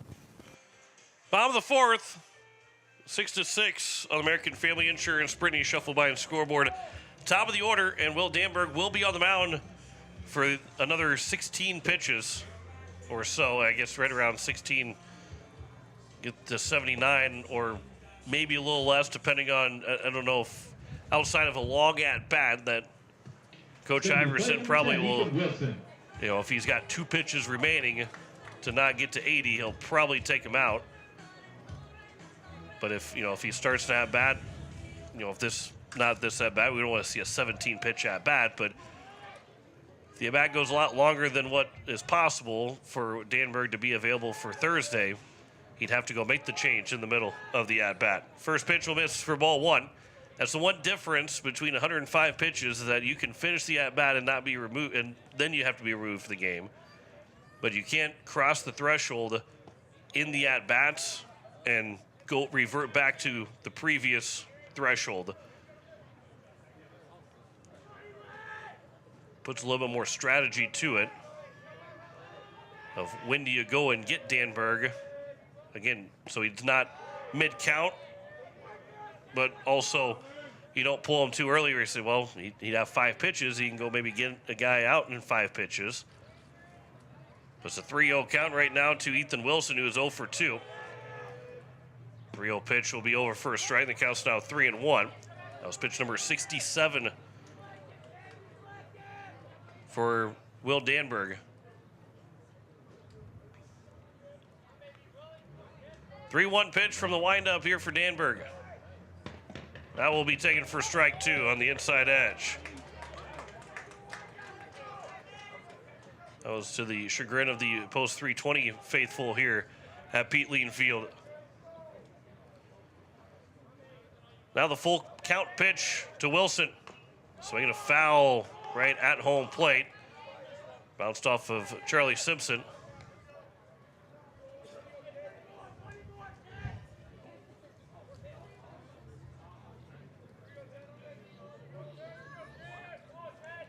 Count remains full at 3-2. Danberg from the windup delivers. Fouled again. At this point, Danberg has gone from probably 3 batters, maybe 4, to possibly maybe just seeing 2 batters, and that's it in this inning. Here's the 3-2 pitch. Ground ball over to Hunsley at third. Bounces off of him. He'll still pick it up. Throw to first is still going to be in time. And the leadoff man retired. Good job to stay with it for Grayson Hunsley. One down here in the bottom of the 4th inning. And it will bring up Tegan Sales. Sales is 2 for 2 with 2 singles. Coach Iverson will allow him to have an opportunity to go after Sales.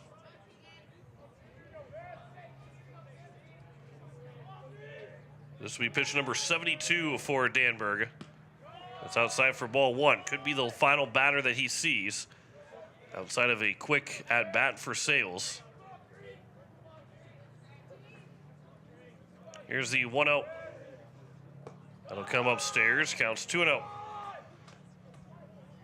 73 pitches, 44 of them for strikes for Danberg. Here's the 2-0. There's a line shot to center field. Porter Hunsley is right there to make the catch. There's now 2 down. And we'll see if maybe Danberg can get this last man, and Aiden Bird, who is 2 for 2 with an RBI double. As that was pitch number 74, so he's got, again, I believe he's got 6 pitches to work with. 80 is the most that he can go and have 3 days of rest. Once he gets to 81, he's at 4 days rest and unavailable then for Thursday's game against Spearfish. First pitch, check swing, and they will say if he did, and he does swing. So there's a strike. 3 umpires, even though this is not a official South Dakota game, they are having 3 umpires in the last game of the day. 0-1 pitch. That one's ripped foul down the third base line. The count's now 0-2. And I don't know if the first base umpire would be able to see if that was a strike or not, but having a third base umpire down the line is able to get that strike called for Danberg. Here's the 0-2 from Danberg to Bird. Ground ball on the right side. Buckles will field. Danberg wasn't going to the bag, and Buckles will slide to the bag to get the out. And a 1-2-3 inning. J.J. Buckles showing off the wheels. And a great job by Buckles to slide to the bag to beat Bird racing down the first base line. And it's a 1-2-3 inning for Danberg here in the 4th. We head to the top of the 5th in this 6-6 tie on the American Family Insurance Brittany Shufflebine scoreboard. Back in a minute on KCCR and on YouTube at KCCR Sports. Step up to the plate with Kathy Sunshine Properties in Pierre, your go-to for buying, selling, and finding your perfect home. Whether you're looking for a cozy cottage or a spacious family home, Kathy Sunshine Properties has you covered. We're committed to helping you make your next big move, on the field or in your life. Ready to find your dream home? Call Kathy Sunshine Properties at 605-224-5588. Your home run in real estate. AGE Corporation has been building South Dakota for over 60 years. For all your site work, construction, and crane needs, AGE is there for you. If you need a boat dock and dock lighting, AGE has what you need. Visit their website, agecorp.com, or give them a call at 223-2732. AGE Corporation, providing high-quality services without sacrificing safety. Visit agecorp.com or call 223-2732. It is the top of the 5th inning. It is a 6-6 tie. 3, 4, and 5. Dawson Getz, Charlie Simpson, and Grayson Hunsley. First pitch is a number that will roll foul down the first base side. That grass will slow it down and not let it kick back into fair territory. Getz is 1 for 2 with a single and an RBI in the first and ground out to the third baseman in the top of the second. Noah Wald gave up 5 runs in the first, another run in the third inning, But other than that, he has been perfect in the second and fourth. 1, 2, 3 inning in the second and in the fourth inning. 1-1. Swing and a miss. That counts now 1 and 2. Getz, Simpson, Hunsley. Grayson Hunsley. Would expect that Will Danberg's day is done on the mound. We'll see if maybe he stays in, if they move things around, maybe put Sunshine in center and Danberg could be in right. 1-2 pitch that is outside. That counts now 2 and 2. Nolan Peterson's the DH. And so if Peterson does not come into the game to play the field, he will be done. Especially since Hunsley is in center and looks like he's the guy that's going to go to the mound. 2-2 pitch. Taking the top of the zone for strike 3. And Getz is now 1 for 3. And there's one down here in the top of the fifth. It'll bring up Charlie Simpson, who is 2 for 2. Will make that 1 for 1. He walked in the first, then singled in the third. He scored both times. He's reached base.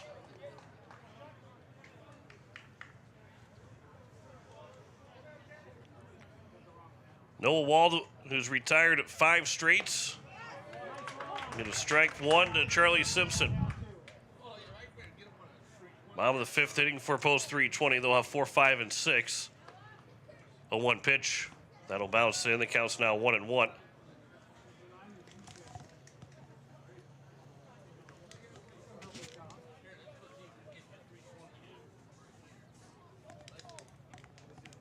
Simpson looking for his second hit. He'll shoot that one over the top of Grayson Hunsley. On a sharp line drive that Hunsley thankfully was aware of and was able to duck underneath it. There's a 1-2 pitch. That'll leave upstairs for Simpson. The count's 2 and 2. And this will not count to the South Dakota standings, but they will see each other again at Hyde Stadium. And it will be for South Dakota Legion seed points. The Eights will travel to Spearfish on Thursday. That'll be their next South Dakota games. They'll play in Dickinson Friday and Saturday, and they won't play any South Dakota games before then hosting Sturgis the following Tuesday, and then traveling to Renner that next Thursday. That'll miss low, and the count's 3 and 2. It'll be a couple of, or those 3 straight doubleheaders right there in a row with Sturgis at home on Tuesday, Renner on Thursday, and then Sunday taking on Harrisburg. This will be fouled by Simpson as he stays alive with the count being 3 and 2.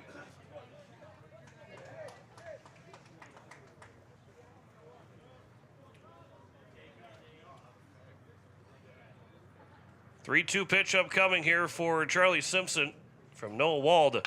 Ground ball on the left side, gobbled up by the third baseman Sales. His throw is in time. And there's now 2 down here in the top of the fifth inning. And it will bring up Grayson Hunsley, who is 0 for 0 with a sacrifice RBI sac fly to the left fielder in the first inning. Then he has sac bunt in the third. So no official at-bats in his 2 plate appearances. First pitch is over for strike 1 to Grayson Hunsley.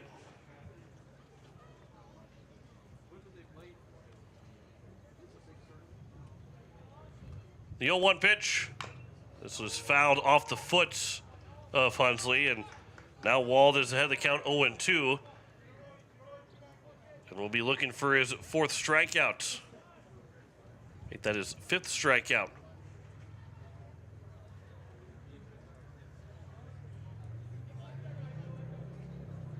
Oh, 2 pitch from Wald to Hunsley.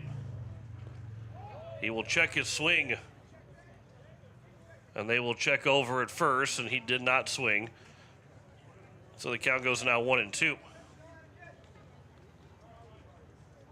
Grayson Hunsley trying to Pass along to J.J. Buckles, who is 2 for 2 with 2 RBIs. But Wald looking for his second straight 1-2-3 inning. 1-2 pitch. He's going to get it. Taken for strike 3. And that will retire the side here at the top of the 5th. No runs, no hits, no errors, and no one left on base. We head to the bottom of the 5th. It is a 6-6 tie on the American Family Insurance Brittany Shufflebine scoreboard. Back in a minute on KCCR and on YouTube at KCCR Sports.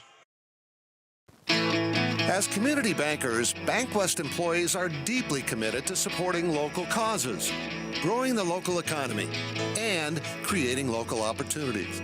At a time when you can bank anywhere, we hope you choose BankWest. We'll be your financial partner for the long haul, helping you and your community achieve financial success. BankWest. Convenient, connected, committed. Member FDIC. Are you a farmer in the Highmore area? Do you need a trusted partner for your grain and agronomy needs? Look no further than AgTegra. AgTegra is built on a legacy of farmer-owned cooperatives, providing superior service and relentless innovation for generations. We're committed to your success and the safety of our employees and members. For your grain needs, call Chance Scott at 605-846-1099. And for all your agronomy needs, reach out to Cole Hamlin at 605-871-9572. AgTegra. Growing together for generations. It is the bottom of the 5th, and it is Porter Hunsley now on the mound. And Will Danberg stays in the game to play right field, which also puts him in the batting order and will be the number 9 man in the batting order, which will be due up 4th in the next inning. That's Nolan Peterson's day is done as the DH. But for post states, when Will Danberg, the line total for him, 4 innings, giving up 7 hits, 6 runs, 4 of them earned, no walks, and 4 strikeouts. That was in 77 pitches of work. So he will be available to pitch in Thursday's game against Spearfish, as it is 4, 5, and 6. Max Speed will lead things off as Hunsley will deliver strike 1.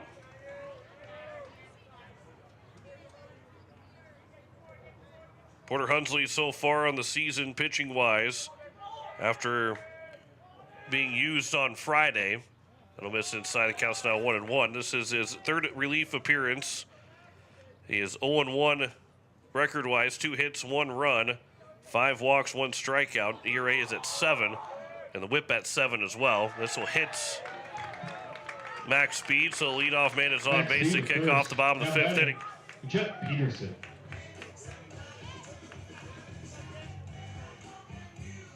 So Hunsley has thrown 1 full inning in his 2 relief appearances overall.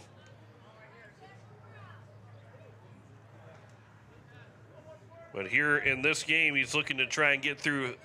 Would love to pitch the 5th, 6th, and 7th inning, meaning that the ball game would be tied or with the lead if the 320 Stars come to the plate in that bottom of the 7th inning. Pickoff move over at first and back in safely is Max Speed, who is on base for the 2nd time after having an RBI triple in the bottom of the 3rd inning. Now here's Jet Peterson, had an RBI single as well in that 3rd.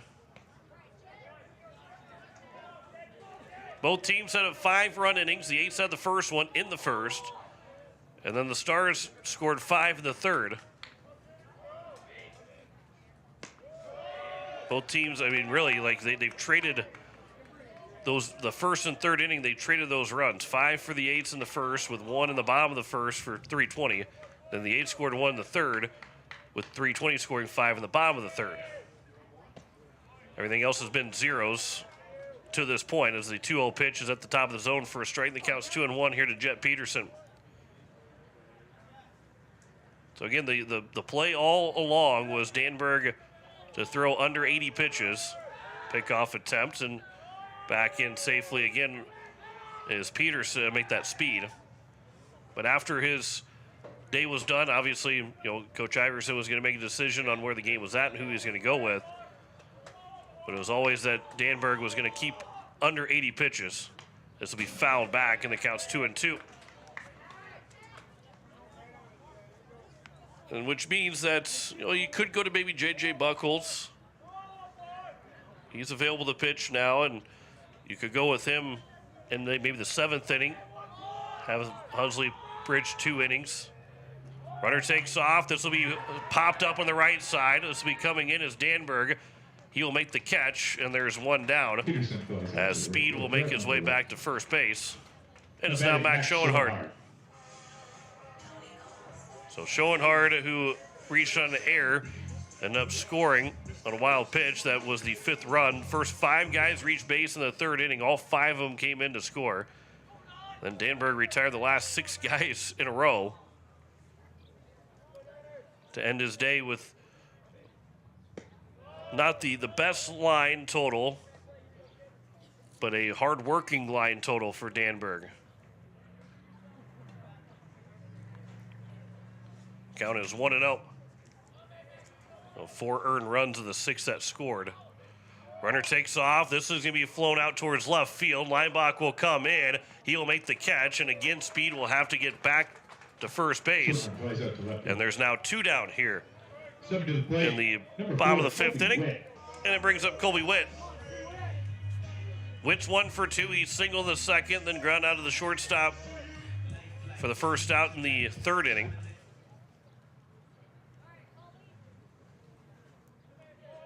As the catcher digs in with 2 outs and a runner on at first. First pitch is fouled out of play for strike 1.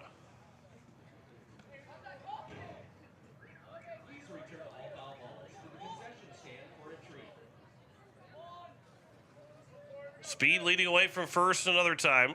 He's taken off twice, and both times he had to retreat. Now if he takes off, he can just keep running because it is, other than a foul ball, obviously to send him back, but he won't have to retreat on a ball in play anymore. 1-0 pitch. That'll miss low. They'll make the 0-1 pitch miss low, and the count's 1-1. The 8s in the top of the 6th inning will have 6, 7, and 8. J.J. Buckles, Porter Hunsley, Rich Linebach, and then Will Danberg will be up to the plate. Runner takes off another time. That'll be fouled out of play. 3rd time that Speed is stolen.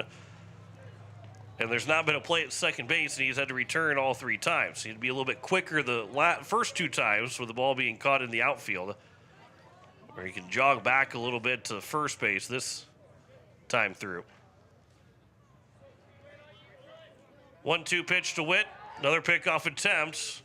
Had Speed leaning a little bit over towards second. The throw to Buckles was to his left, up and to his left.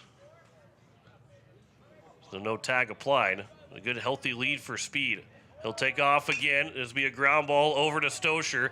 He will field on a high hop and fire to first to retire the side. Here in the bottom of the 5th inning. No runs, no hits, no errors, and a man left on base. We head to the top of the 6th. Still 6-6 between Pierre and Post 320. Back in a minute on KCCR and on YouTube at KCCR Sports. Hello, I'm Pastor Jeff Lathrop of Pierre First United Methodist Church, and I'd like to invite you to join us in person for worship on Sunday mornings at 8:30 a.m. or 11 a.m.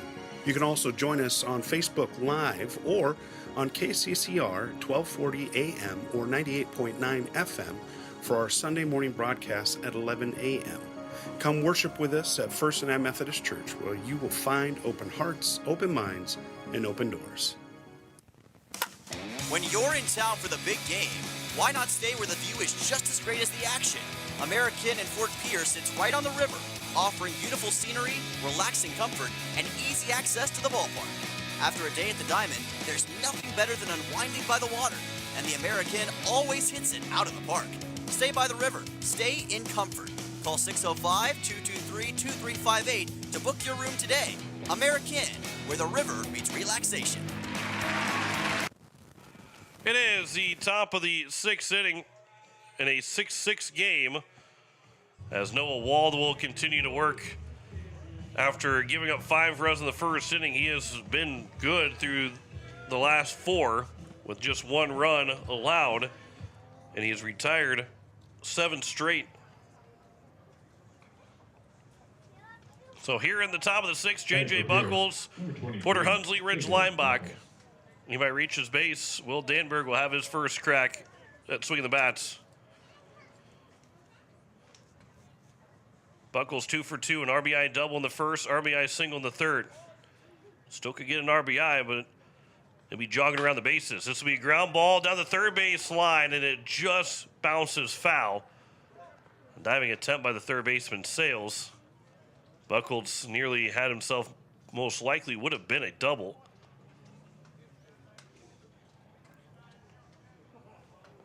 But instead, 0-1 count.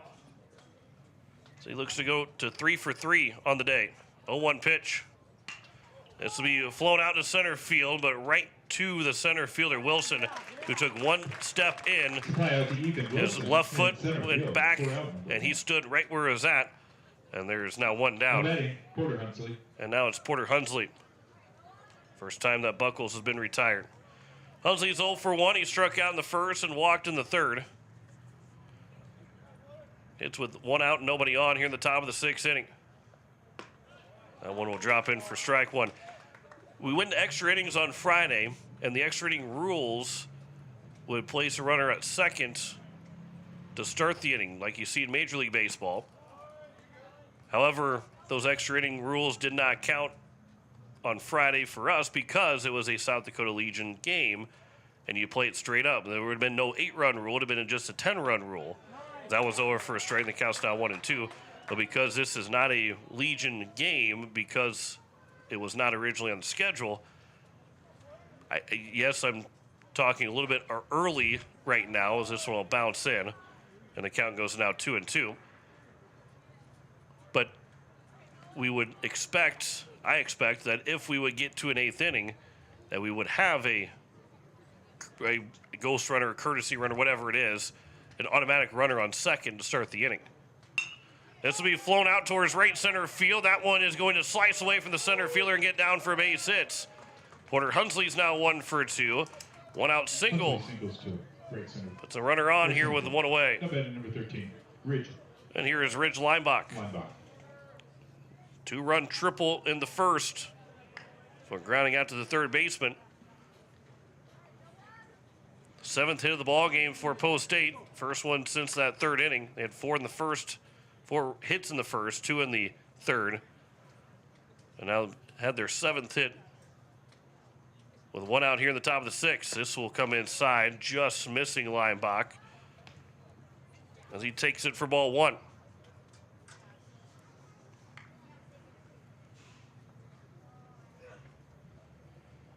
Hunsley leads away from first. 1-0 pitch.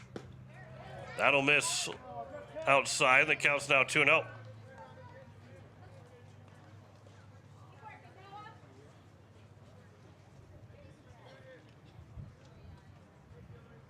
Here to Limbach. That curveball will drop in for a strike, and the count's now 2-1.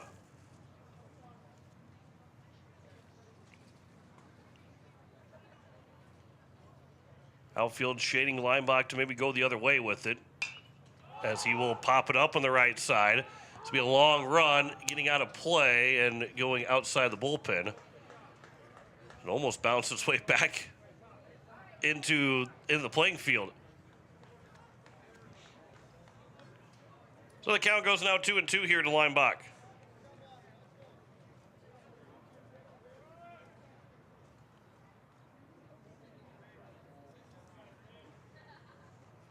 Two-two pitch.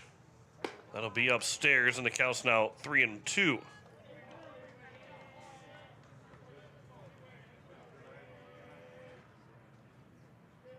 And we'll have coverage of the NBA Finals after we get done with this contest. This will be a ground ball. The throw to second for 1. Back to first will not be in time.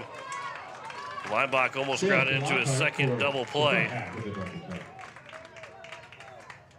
And a 5-4 ground fielder's choice. Makes it 2 outs with the runner on at first, and now it's Will Danberg to the plate. Danberg had an RBI triple in the 4-1 win against Laramie. First pitch will miss inside for ball 1. As he digs in for the first time after pitching, he moved to right field. Danberg was hit by a pitch at a sac fly RBI yesterday as he went 0 for 2. As he hit in the leadoff spot for Post State. And went 1 for 3 with that triple, so make that his 6th official at bat. Could be a 6th official at bat. But the count is 3-0 here to Danberg. Top of the order, Sutton Sunshine is on deck. Let's see if they can get that go-ahead runner into scoring position.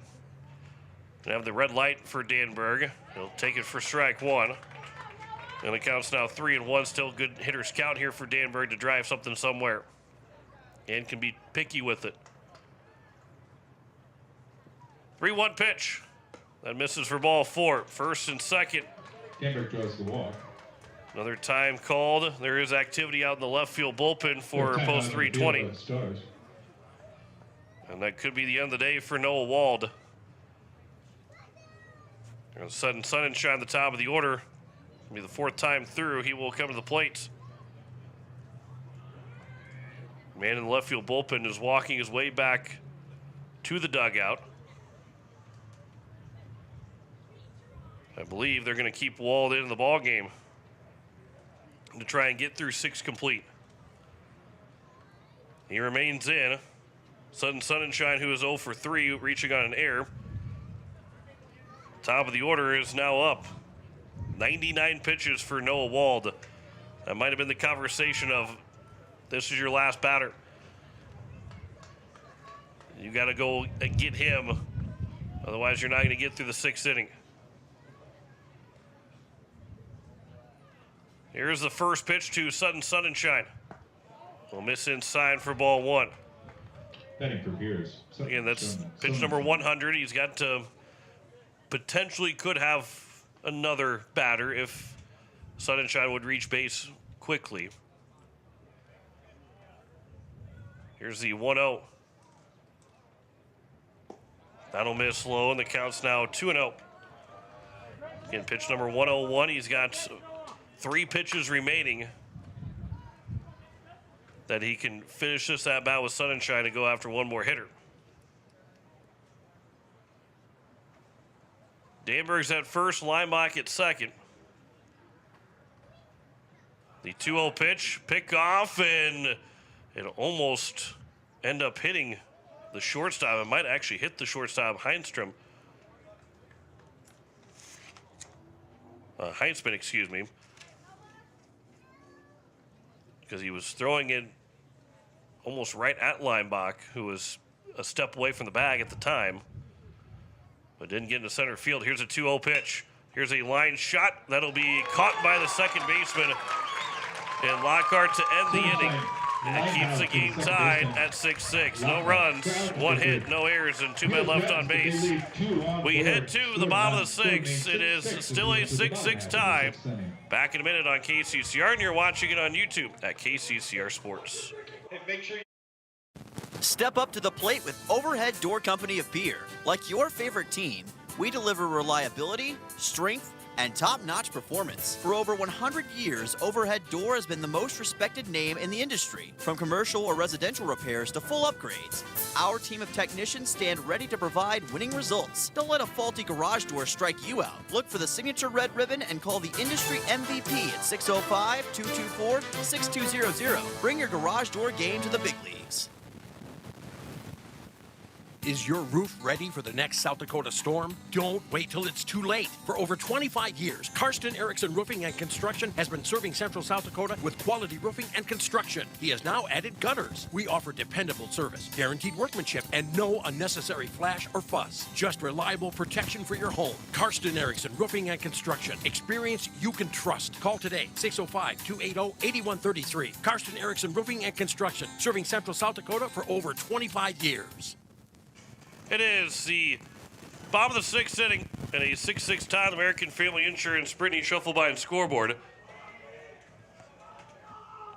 Leadoff man to get us going here in the bottom of the 6th inning as the first pitch is grounded foul down the third base line.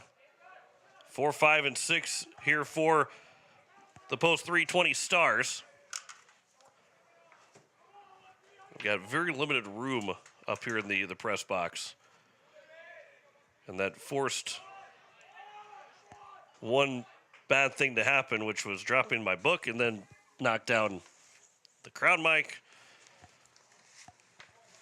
And it's all back up and going. This will be popped up on the infield. Dawson gets behind the second base bag, still backing up, and he'll make the catch. And that will retire the leadoff man here in the bottom of the sixth inning.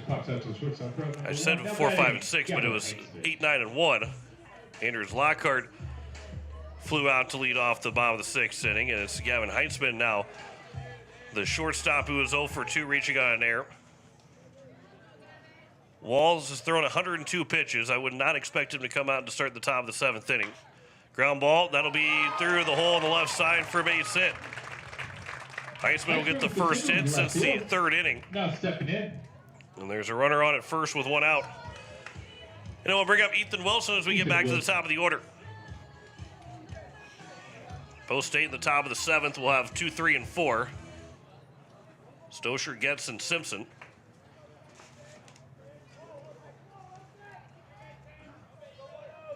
Here's the first pitch to Wilson. Line shot caught by Hunsley, and he bobbled it in his glove trying to get it out to try and fire to first. Could have been an inning-ending double play, but he did not force that throw after it was caught, and it's now Tegan Sales with 2 outs. As the third baseman relaces his cleats, or maybe actually was getting his ankle brace on. Ankle guard on,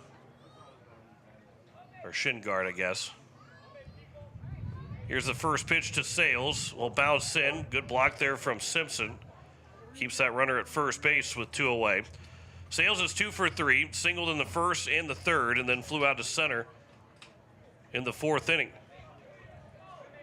2 outs, runner on first here in the bottom of the sixth. Pickoff attempt, and sliding back in safely is Heitzman over at first.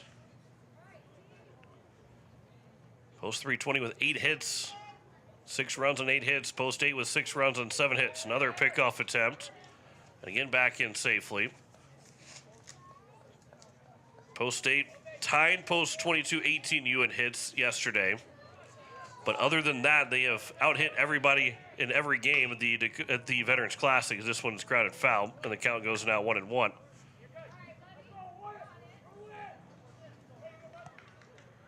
They out-hit their first 2 opponents, Wesco and Laramie, to wins. They out-hit Post 22, but lost. This will be lined towards left field, but right to Ridge Linebacker will make the catch, and that will retire the side. Here in the bottom of the sixth inning, no runs, a hit, no error, no runs, a hit, no errors, and 1 man left on base. We head to the seventh, still tied 6-6. Back in a minute on KCCR, and you're watching it on YouTube at KCCR Sports. Look, it's no secret that owning a vehicle can cause a lot of stress, and they get a lot of wear and tear on them through the extreme seasons we've grown to love. Graham Tire wants you to know that you can trust them with any problem that you have with your vehicle. Their ASE certified mechanics can make your AC cool again, or even just change your oil. They can look into and fix those noises that seem to come from nowhere and have you stressed out. Bring your car to Graham Tire so they can put your mind at ease. Graham Tire, your tire store next door. As a family grows, so does its financial needs. There are doctors and dentists, optometrists, lessons, braces, groceries, and more groceries. Then, of course, there's cars, college, and weddings to pay for. First Fidelity Bank is here to make the financial side of growing a family a little easier. First Fidelity Bank. First-class banking on a first-name basis. Member FDIC, an equal housing lender. Online at ffb-sd.com. So Melhoff will be on to pitch now for the Post 320 Stars here in the seventh inning. And so Colton Melhoff is the new man to take over for Noah Wald. After Wald goes 6 innings, giving up 7 hits, 6 runs, 5 of them earned, 3 walks, and 5 strikeouts. And he will deal with 2, 3, and 4. Hudson Stosher, Dawson Getz and Charlie Simpson, with the Eights needing at least a run here to take the lead and have a chance to go win the ball game at the bottom of the 7th inning. Porter Hunsley has been good in his 2 innings of relief so far for the Eights. Just the 2 base runners that he has allowed in those 2 innings. Hudson Stosher is 1 for 3. He singled in that first inning on a bloop shot over the second baseman. First pitch will drop in for strike 1. 102 pitches in total for Noah Wald. Here's the 0-1 pitch. That'll be outside, and the count's 1-1. Porter Hunsley, again, he probably want to keep him under 80 pitches, so he's available, and then you have everybody available for Thursday's game. That one's upstairs to Stosher. Counts 2-1.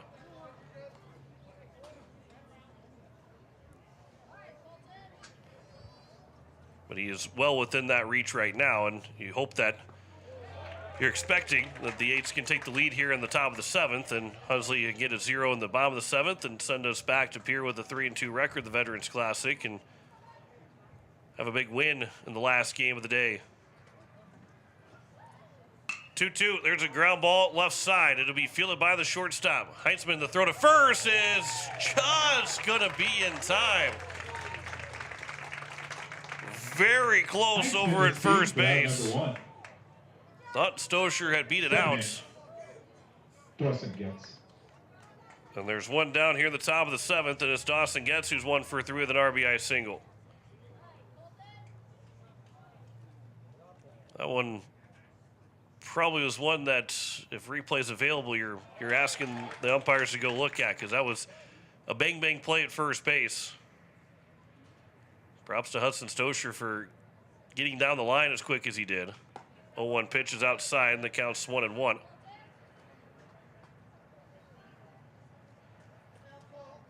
Getz looking to be a 1-out base runner here to get things rolling for the Eights in the 7th inning. And he will be on base as he's hit by a pitch. So now it's Charlie Simpson, between Simpson, Hunsley, Grayson Hunsley, and J.J. Buckles.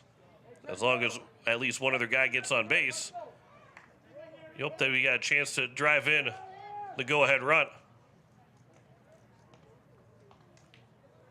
Coach Iverson going through the signs over at the third base coaching box. Are we going to play small ball here for the Eights with Simpson at the plate? He's not bunting, and he is going to be hit by a pitch, back-to-back pitches to hit a man, and it's now first and second for Grayson Hunsley. Hunsley, so far as you've seen the weekend, that he's been your best bunter. I know Buckles is on deck, or Porter, yeah, Buckles is on deck. But with now in scoring position, you got to be able to drive him in. Yes, you move him over to third, and a wild pitch could score the go-ahead run. And with no signs from Coach Iverson, that tells you they're not looking at trying to bunt men over to second and third base. They're looking to try and get the go-ahead run to score and a base hit. First pitch, ground ball. It'll be fielded by the third baseman, who will step on the bag to retire Getz. And so there's now 2 down, and it's up to J.J. Buckles to try and get the Eights the lead. 5 unassisted on the fielder's choice.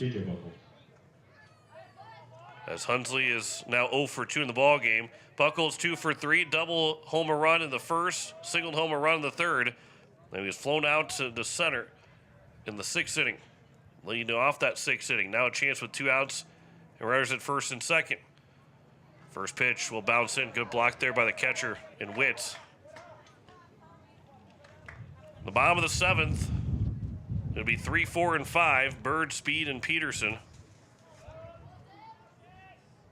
They're looking for 1 run to win it. Post State trying to get that first run here in the 7th inning to take the lead back. That will get away from the catcher. Wild pitch that will move everybody up 90 feet. Base hit can score 2 runs.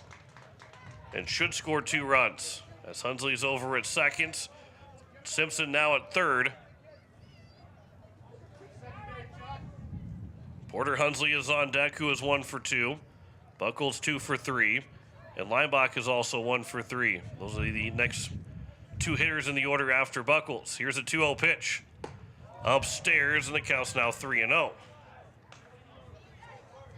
You save a pitch and put him on and go after Porter Hunsley. Buckles probably have the red light with a 3-0 count.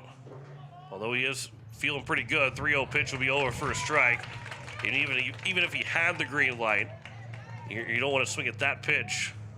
It was a strike, but it just wasn't in where you want to see that 3-0 pitch to be at. 3-1 pitch.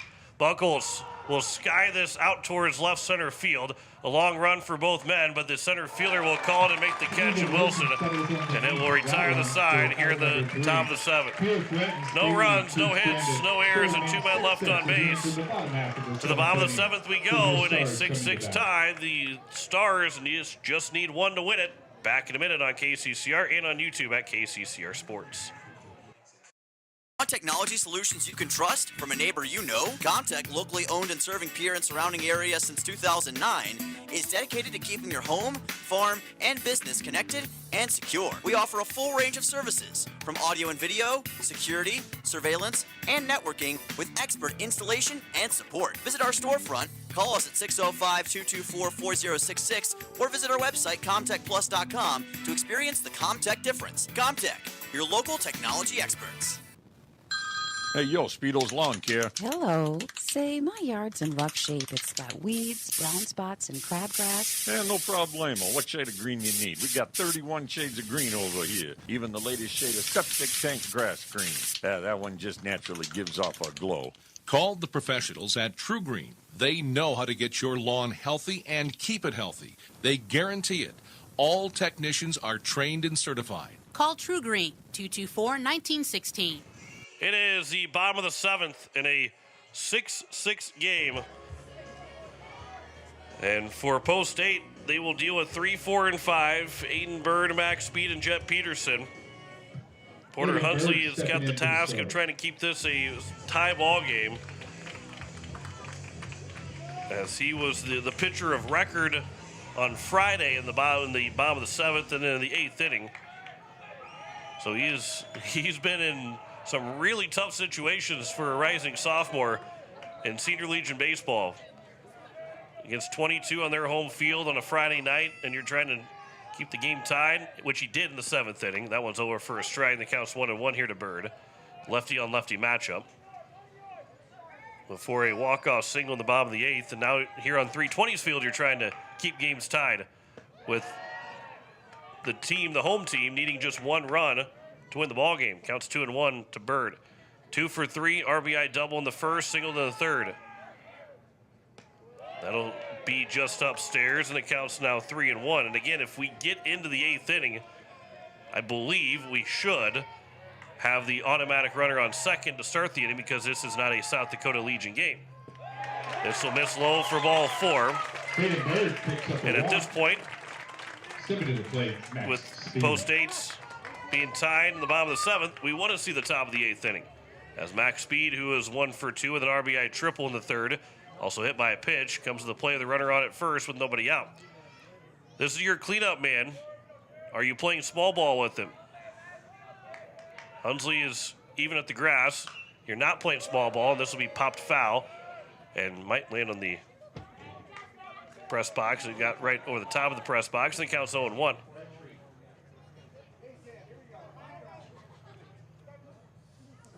They will have a pinch runner take the place of Aiden Bird, the DH. We got a courtesy runner, or a pinch runner for Aiden Bird.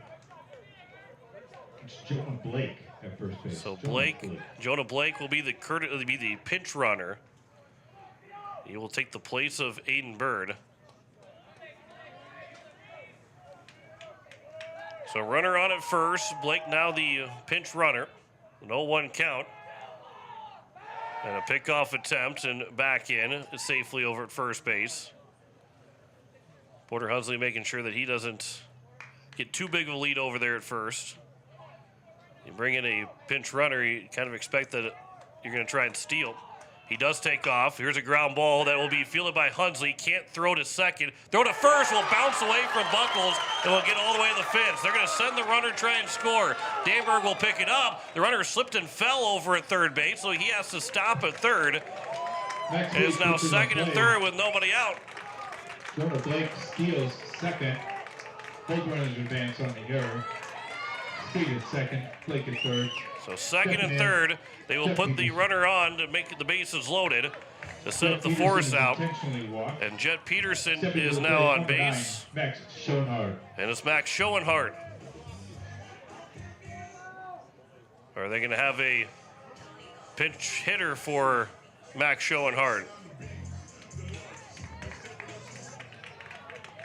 They will have a pinch hitter. Waiting to see the number. That will be hitting into the game. Ian Feger. Ian Feger will be the pinch hitter for Max Schoenhardt.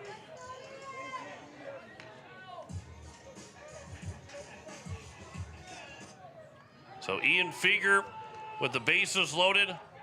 Nobody out here in the bottom of the seventh. Infield is in all the way around. A ground ball. Hey, I have to go home with it. First pitch will miss low for ball one. It's up to Feger, Witt, and Lockhart. One of these three guys have to reach base, or I guess use a productive out to win the ball game. 1-0 pitch. Swing and a miss. And the count's now 1-1.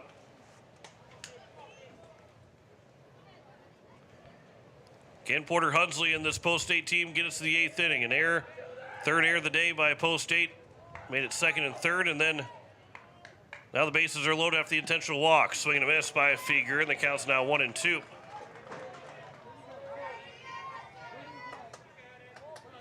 Again, the infield is on the infield grass all the way around. A ground ball, they will go home for the force out. And maybe to first base to try and start a double play if possible. Feger fouls into the mid of Simpson for a strikeout. And a big strikeout for Porter Hunsley. And there's now one down. And Colby Witt, now do you move the middle back for a chance at a double play? But knowing that the game is on the line, you're going to keep everybody in and want the force out. And you can start a maybe 6-2-3 double play or a 4-2-3 double play. As the first pitch to Witt is upstairs for ball one.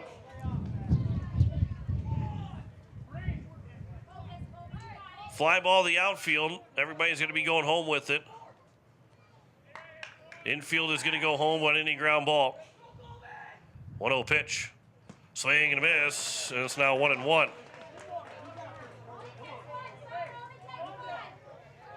On deck is Anders Lockhart. Between Witt and Lockhart, they're the last two guys that will hit in this inning. That will either end the game or send us to the 8th. 1-1 pitch.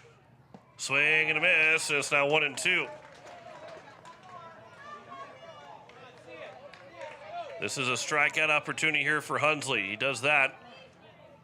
The infield goes back to normal depth because then they can go the easiest base for a force out to get out of the inning. But you got to retire Witt here first. Time is called by Witt. Witt is 1 for 3. He singled in his first at bat in the second, and then 2 ground outs to the short and second baseman. It gets in Stosher in his last 2 at bats. Bases loaded with 1 out. Hunsley will get the sign and come set. The 1-2 pitch. Fouled back. We'll do it again at 1-2. You're listening to KCCR Pierre Riverfront Broadcasting Station. If you're tuning in for a tip-off of the NBA Finals, we'll get you that after we're done with this game. And for the post-8 faithful, we hope that that's still another inning to go. 1-2 pitch. That one just misses above the zone. Count goes now 2-2. That one, that's a tough take with 2 strikes. Might have missed inside, maybe a little high. 2-2 pitch. Swing and a miss. There's a strikeout for Porter Hunsley. There's now 2 down. Back-to-back strikeouts after a walk, error, and intentional walk to load the bases. They're now 2 down. And it's Anders Lockhart. He is the last man to come to the plate in this inning.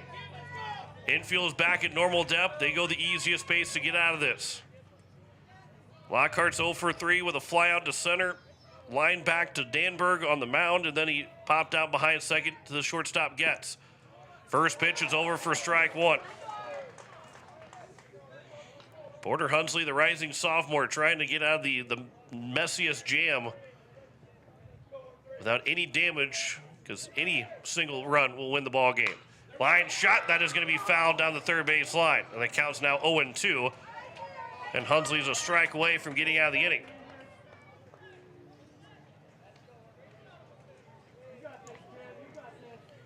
Hunsley struck out Feger and Witt swinging, with the bases loaded to get to this spot. 0-2 count with 2 outs.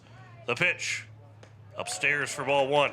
Not a bad spot to miss, trying to get Lockhart to chase on a pitch out of the zone.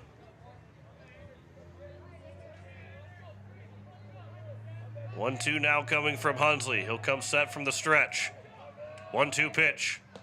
That also stays upstairs. Lockhart was thinking about it, but did not offer.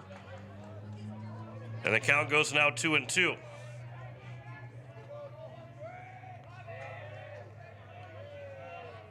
Hunsley again from the stretch. 2-2 pitch. Inside, taken for strike 3, and it ends the inning. 3 strikeouts in a row for Porter Hunsley with the bases loaded, and it sends us to extra innings. No runs in the inning, no hits. There is an error and 3 men left on base. We head to the 8th. Still 6-6 between Pierre and Post 320. Back in a minute on KCCR and on YouTube at KCCR Sports. When you're looking for quality trash pickup services, look no further than Envirotech. 6 days a week, their trucks are on the road picking up trash, even holidays. They're also the place to contact for recycling services. Their friendly, professional staff is ready to assist with weekly pickups or even special pickups. Check out the website at envirotechwaste.com. Envirotech is locally operated. Call 224-4804. Envirotech Waste Services in Pierre, proud to support high school athletics.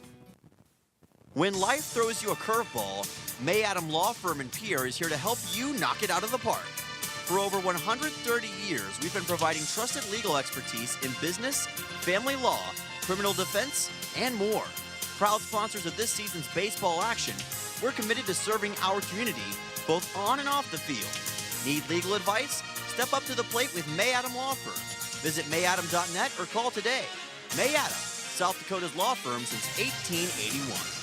What a job by Porter Hunsley. Bases loaded with nobody out, and he strikes out the side in order after that. And we head to the top of the 8th inning. There is no automatic runner on at second base, as Porter Hunsley will lead off here at the top of the 8th inning. He'll help himself out by being a leadoff base runner. First pitch is over for strike one. Hunsley is 1 for 3 with a single that came in the top of the 6th. He was retired on a fielder's choice. That one will miss inside, and the count's now 1-1. An incredible job by the rising sophomore. 1-1 pitch. This will be a chopper, slow roller, third base side. That'll be a foul ball, and the count's now 1-2. He's been big in big moments for the Governors, and now here for the Eights. Got to start. Got to play quite a bit in week 1 of the football season, and has never looked back since then. Been part of the varsity team for wrestling. As here's a ground ball to the shortstop, takes a high hop. Heisman the throw. That's not going to be in time. That'll be an infield single for Hunsley to lead things off here in the top of the 8th inning. And it'll be Ridge Leinbach now to the plate with a runner on at first and nobody out. Great speed there by Hunsley, his second hit of the ball game. Been on base 3 times. And again, now in the top of the 8th inning with nobody out, are you playing small ball with Ridge Leinbach? Their baseman thinks so. Sales is moving in. Leinbach is showing bunt. He will bunt it down the first base line. Perfectly placed bunt, and Leinbach's going to be safe. A great bunt by Leinbach to put it down to the first base side. And then it was missed by the pitcher in Melhoff. And it advances Hunsley to second, but Lineback's over at first with nobody out. Will Danberg. And it's now Will Danberg to the plate. It'll be an air charge to Melhoff.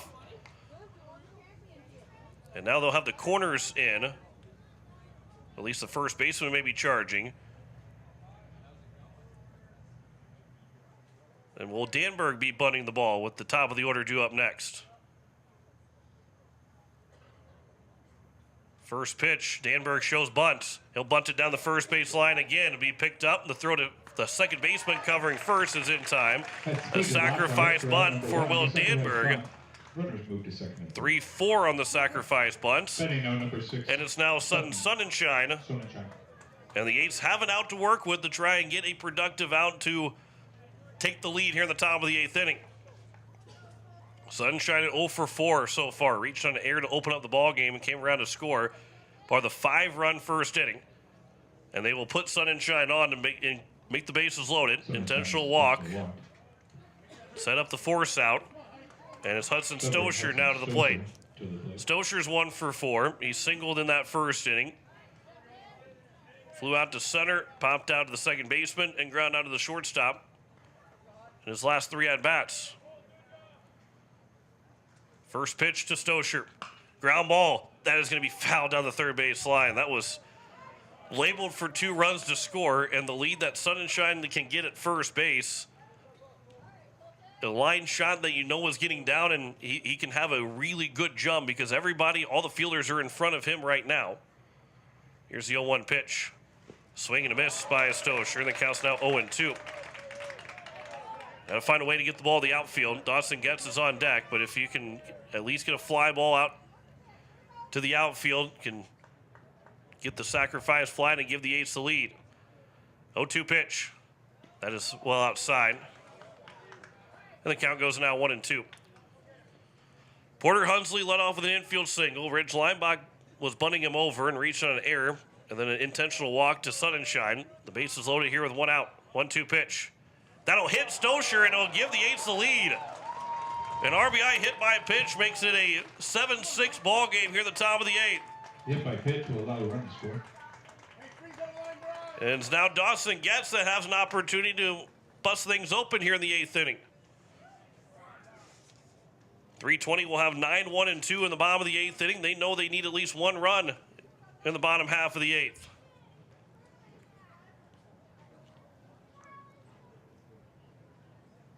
So we get a single, infield single, a bunting error, an intentional walk, and a hit by a pitch to score the first run. Getz, who had an RBI single in the top of the first, he's 1 for 3. He was hit by a pitch to the second batter in the top of the 7th inning. First pitch. That'll be at the knees for strike 1. Bases are loaded here in the top of the 8th. 7-6 lead for Pierre. Here's the 0-1. Ground ball that will get through for a base hit. 1 run will score. They will send home Sunshine. Over to third will go Stoscher. It's a 2 RBI single. Getz will take second on the throw. And the Eights have busted open for a 3-run lead here in the 8th inning. Third RBI, second and third RBI of the day for Dawson Getz. Betting now Charlie Simpson. A smart base running by both Stoscher, who could see the ball in front of him, take third, and then Getz taking second on the throw going to the plate. Second and third here with 1 away. Charlie Simpson. He'll fly this out towards right center field. A chance for Stoscher to tag. The catch will be made. The runner will tag from third. Both runners will tag. And it will be a sac fly RBI for Dawson Getz. They will throw over to third base. And the appeal, he did not leave early. And so right now, it is a sac fly. I think they're going to get on the mound. They're going to appeal it. Number 14, Grayson. Now they will step off and throw over. And he is still safe over at third. And the third baseman is walking over to the third base umpire asking, maybe just clarifying, asking the question. But it's a sac fly RBI for Charlie Simpson, as they appealed it 2 different times. But the RBI stands to make it a 10-6 lead with 2 outs here in the top of the 8th inning.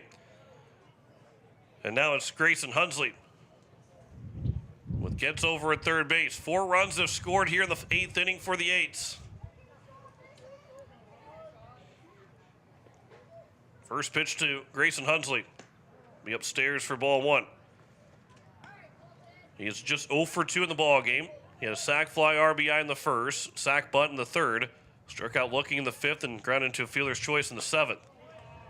That'll miss low and away. The count's now 2-0. And the Eights, you can say it's a comfortable lead, but it's still that post 320. They know what they have to do in that 8th inning. But Porter Hunsley will have a chance. You will have an opportunity. You get a little bit of some buffer there. Room for error in that bottom of the 8th inning. You don't have to be perfect like Hunsley was with the bases loaded and nobody out. That'll be fouled back by Hunsley, and the count is now at 2 balls and 2 strikes. But Porter Hunsley in the bottom of the 8th inning will try and get the win in extras here for the Eights. 2-2 pitch. Swing and a miss, and that'll be strike 3, and that will retire the side. But 8 guys come to the plates. 4 runs will score with just 1. I'll make that 2 hits in the inning. There was an error and 1 man left on base. 10-6. The Eights lead it here at the top of the 8th inning as we head to the bottom half of the inning, trying to win it and take home a 3-2 record at the Veterans Classic. Back in a minute on KCCR and on YouTube at KCCR Sports. With any dream, the wind won't always be at your back, the sun won't always be shining, and some rain is going to fall. American Family Insurance is like a good solid roof that you can trust to protect your biggest dreams. With plans that could save you up to 23% when you bundle your home and auto. Also, you can continue to dream fearlessly, no matter what comes your way. American Family Insurance. Visit mfam.com to learn how discounts may apply to you. American Family Mutual Insurance Company assigned its operating company, 6000 American Parkway, Madison, Wisconsin. Contact the Brittany Scheffelbein Agency, LLC, 224-6627. Looking for your next new or used car, truck, or SUV? Then go no further than the comfort of your own home. Shop online at lambmotor.com. On lambmotor.com, you'll find the vehicles Lambs has in stock. You can schedule a test drive or your vehicle's next tune-up, all online. New or used, shop for it all online, anywhere you are. Lamb Motor has the right vehicle for you. Lamb Motor in Oneida and online, lambmotor.com. Bottom of the 8th, it is 9-1-2 for post 320 as the Eights will try and close this out. Porter Hunsley working with a 4-run lead, which is a lot different than where he was at the end of the bottom of the 7th inning with the bases loaded, nobody out. He couldn't allow a run to score. And he got 3 strikeouts to finish off the inning. First pitch swinging, popped up on the right side. Hudson Stosher will call for it. He'll make the catch, taking the place of J.J. Buckles. And 1 pitch and 1 out here at the bottom of the 8th. Now batting Ethan Wilson. And as Game 2 of the NBA Finals has it tipped off, we will make it a short post game for you so we can make sure that we get you out to Oklahoma City for Game 2 coverage. Second pitch is flown out to center field. Sutton Sunshine. He'll continue to move over to his left. 2 pitches, 2 outs, and the Eights and out away from an extra innings win. And Tegan Sales, who is 2 for 4, represents what needs to be a 2-out rally and a 4-run rally for a post 320.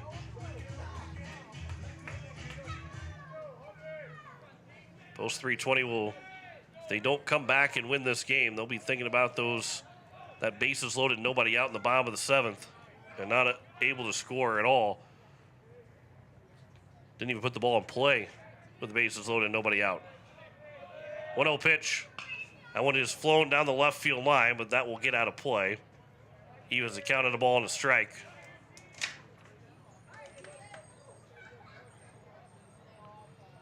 Checking over, Sheridan has a 5-2 lead over the post 22 Hard Hats. This will be flown out left field. Backing up is Linebach, still going back. Basket catch and roll 8s.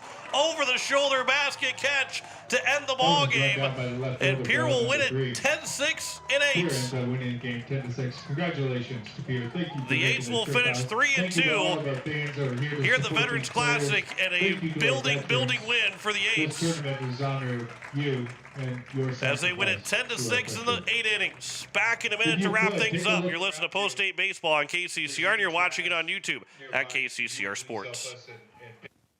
No one likes to have electrical problems, but when they happen, call Todd's Electric at 223-2518. With over 28 years of experience, Todd's Electric can handle any type of electrical problem, whether it's residential, commercial, or agricultural. Their knowledgeable staff knows and understands the importance of your home, business, or ag facility and are prepared to help. Call Todd's Electric at 223-2518. That's 223-2518. Todd's Electric, serving the Pierre and Fort Pierre areas. The line to power.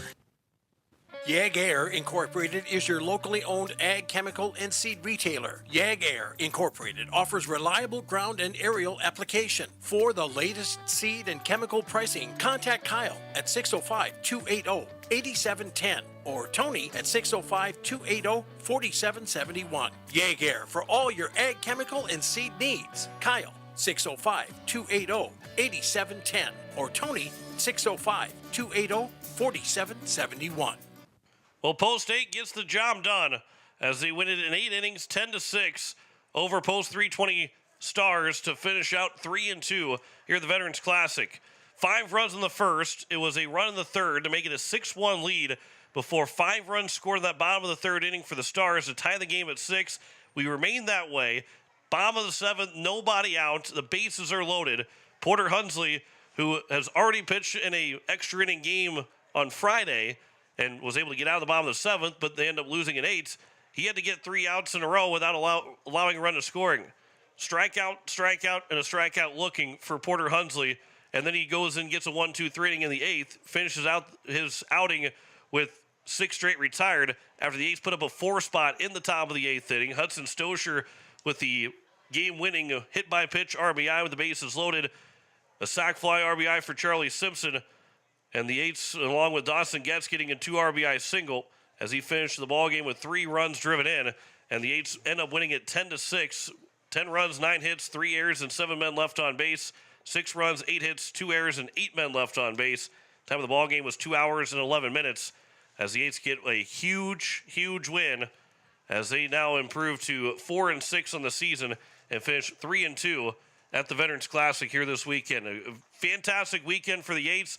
They got outscored by 3 runs in their 2 losses, and they finish outscoring their opponents overall in the 5 games. Positive run differential. And this is a team that at 4-6, outside of 1 loss, they've been in every ball game. This could be a 9-1 team right now through the first 10 games of the season.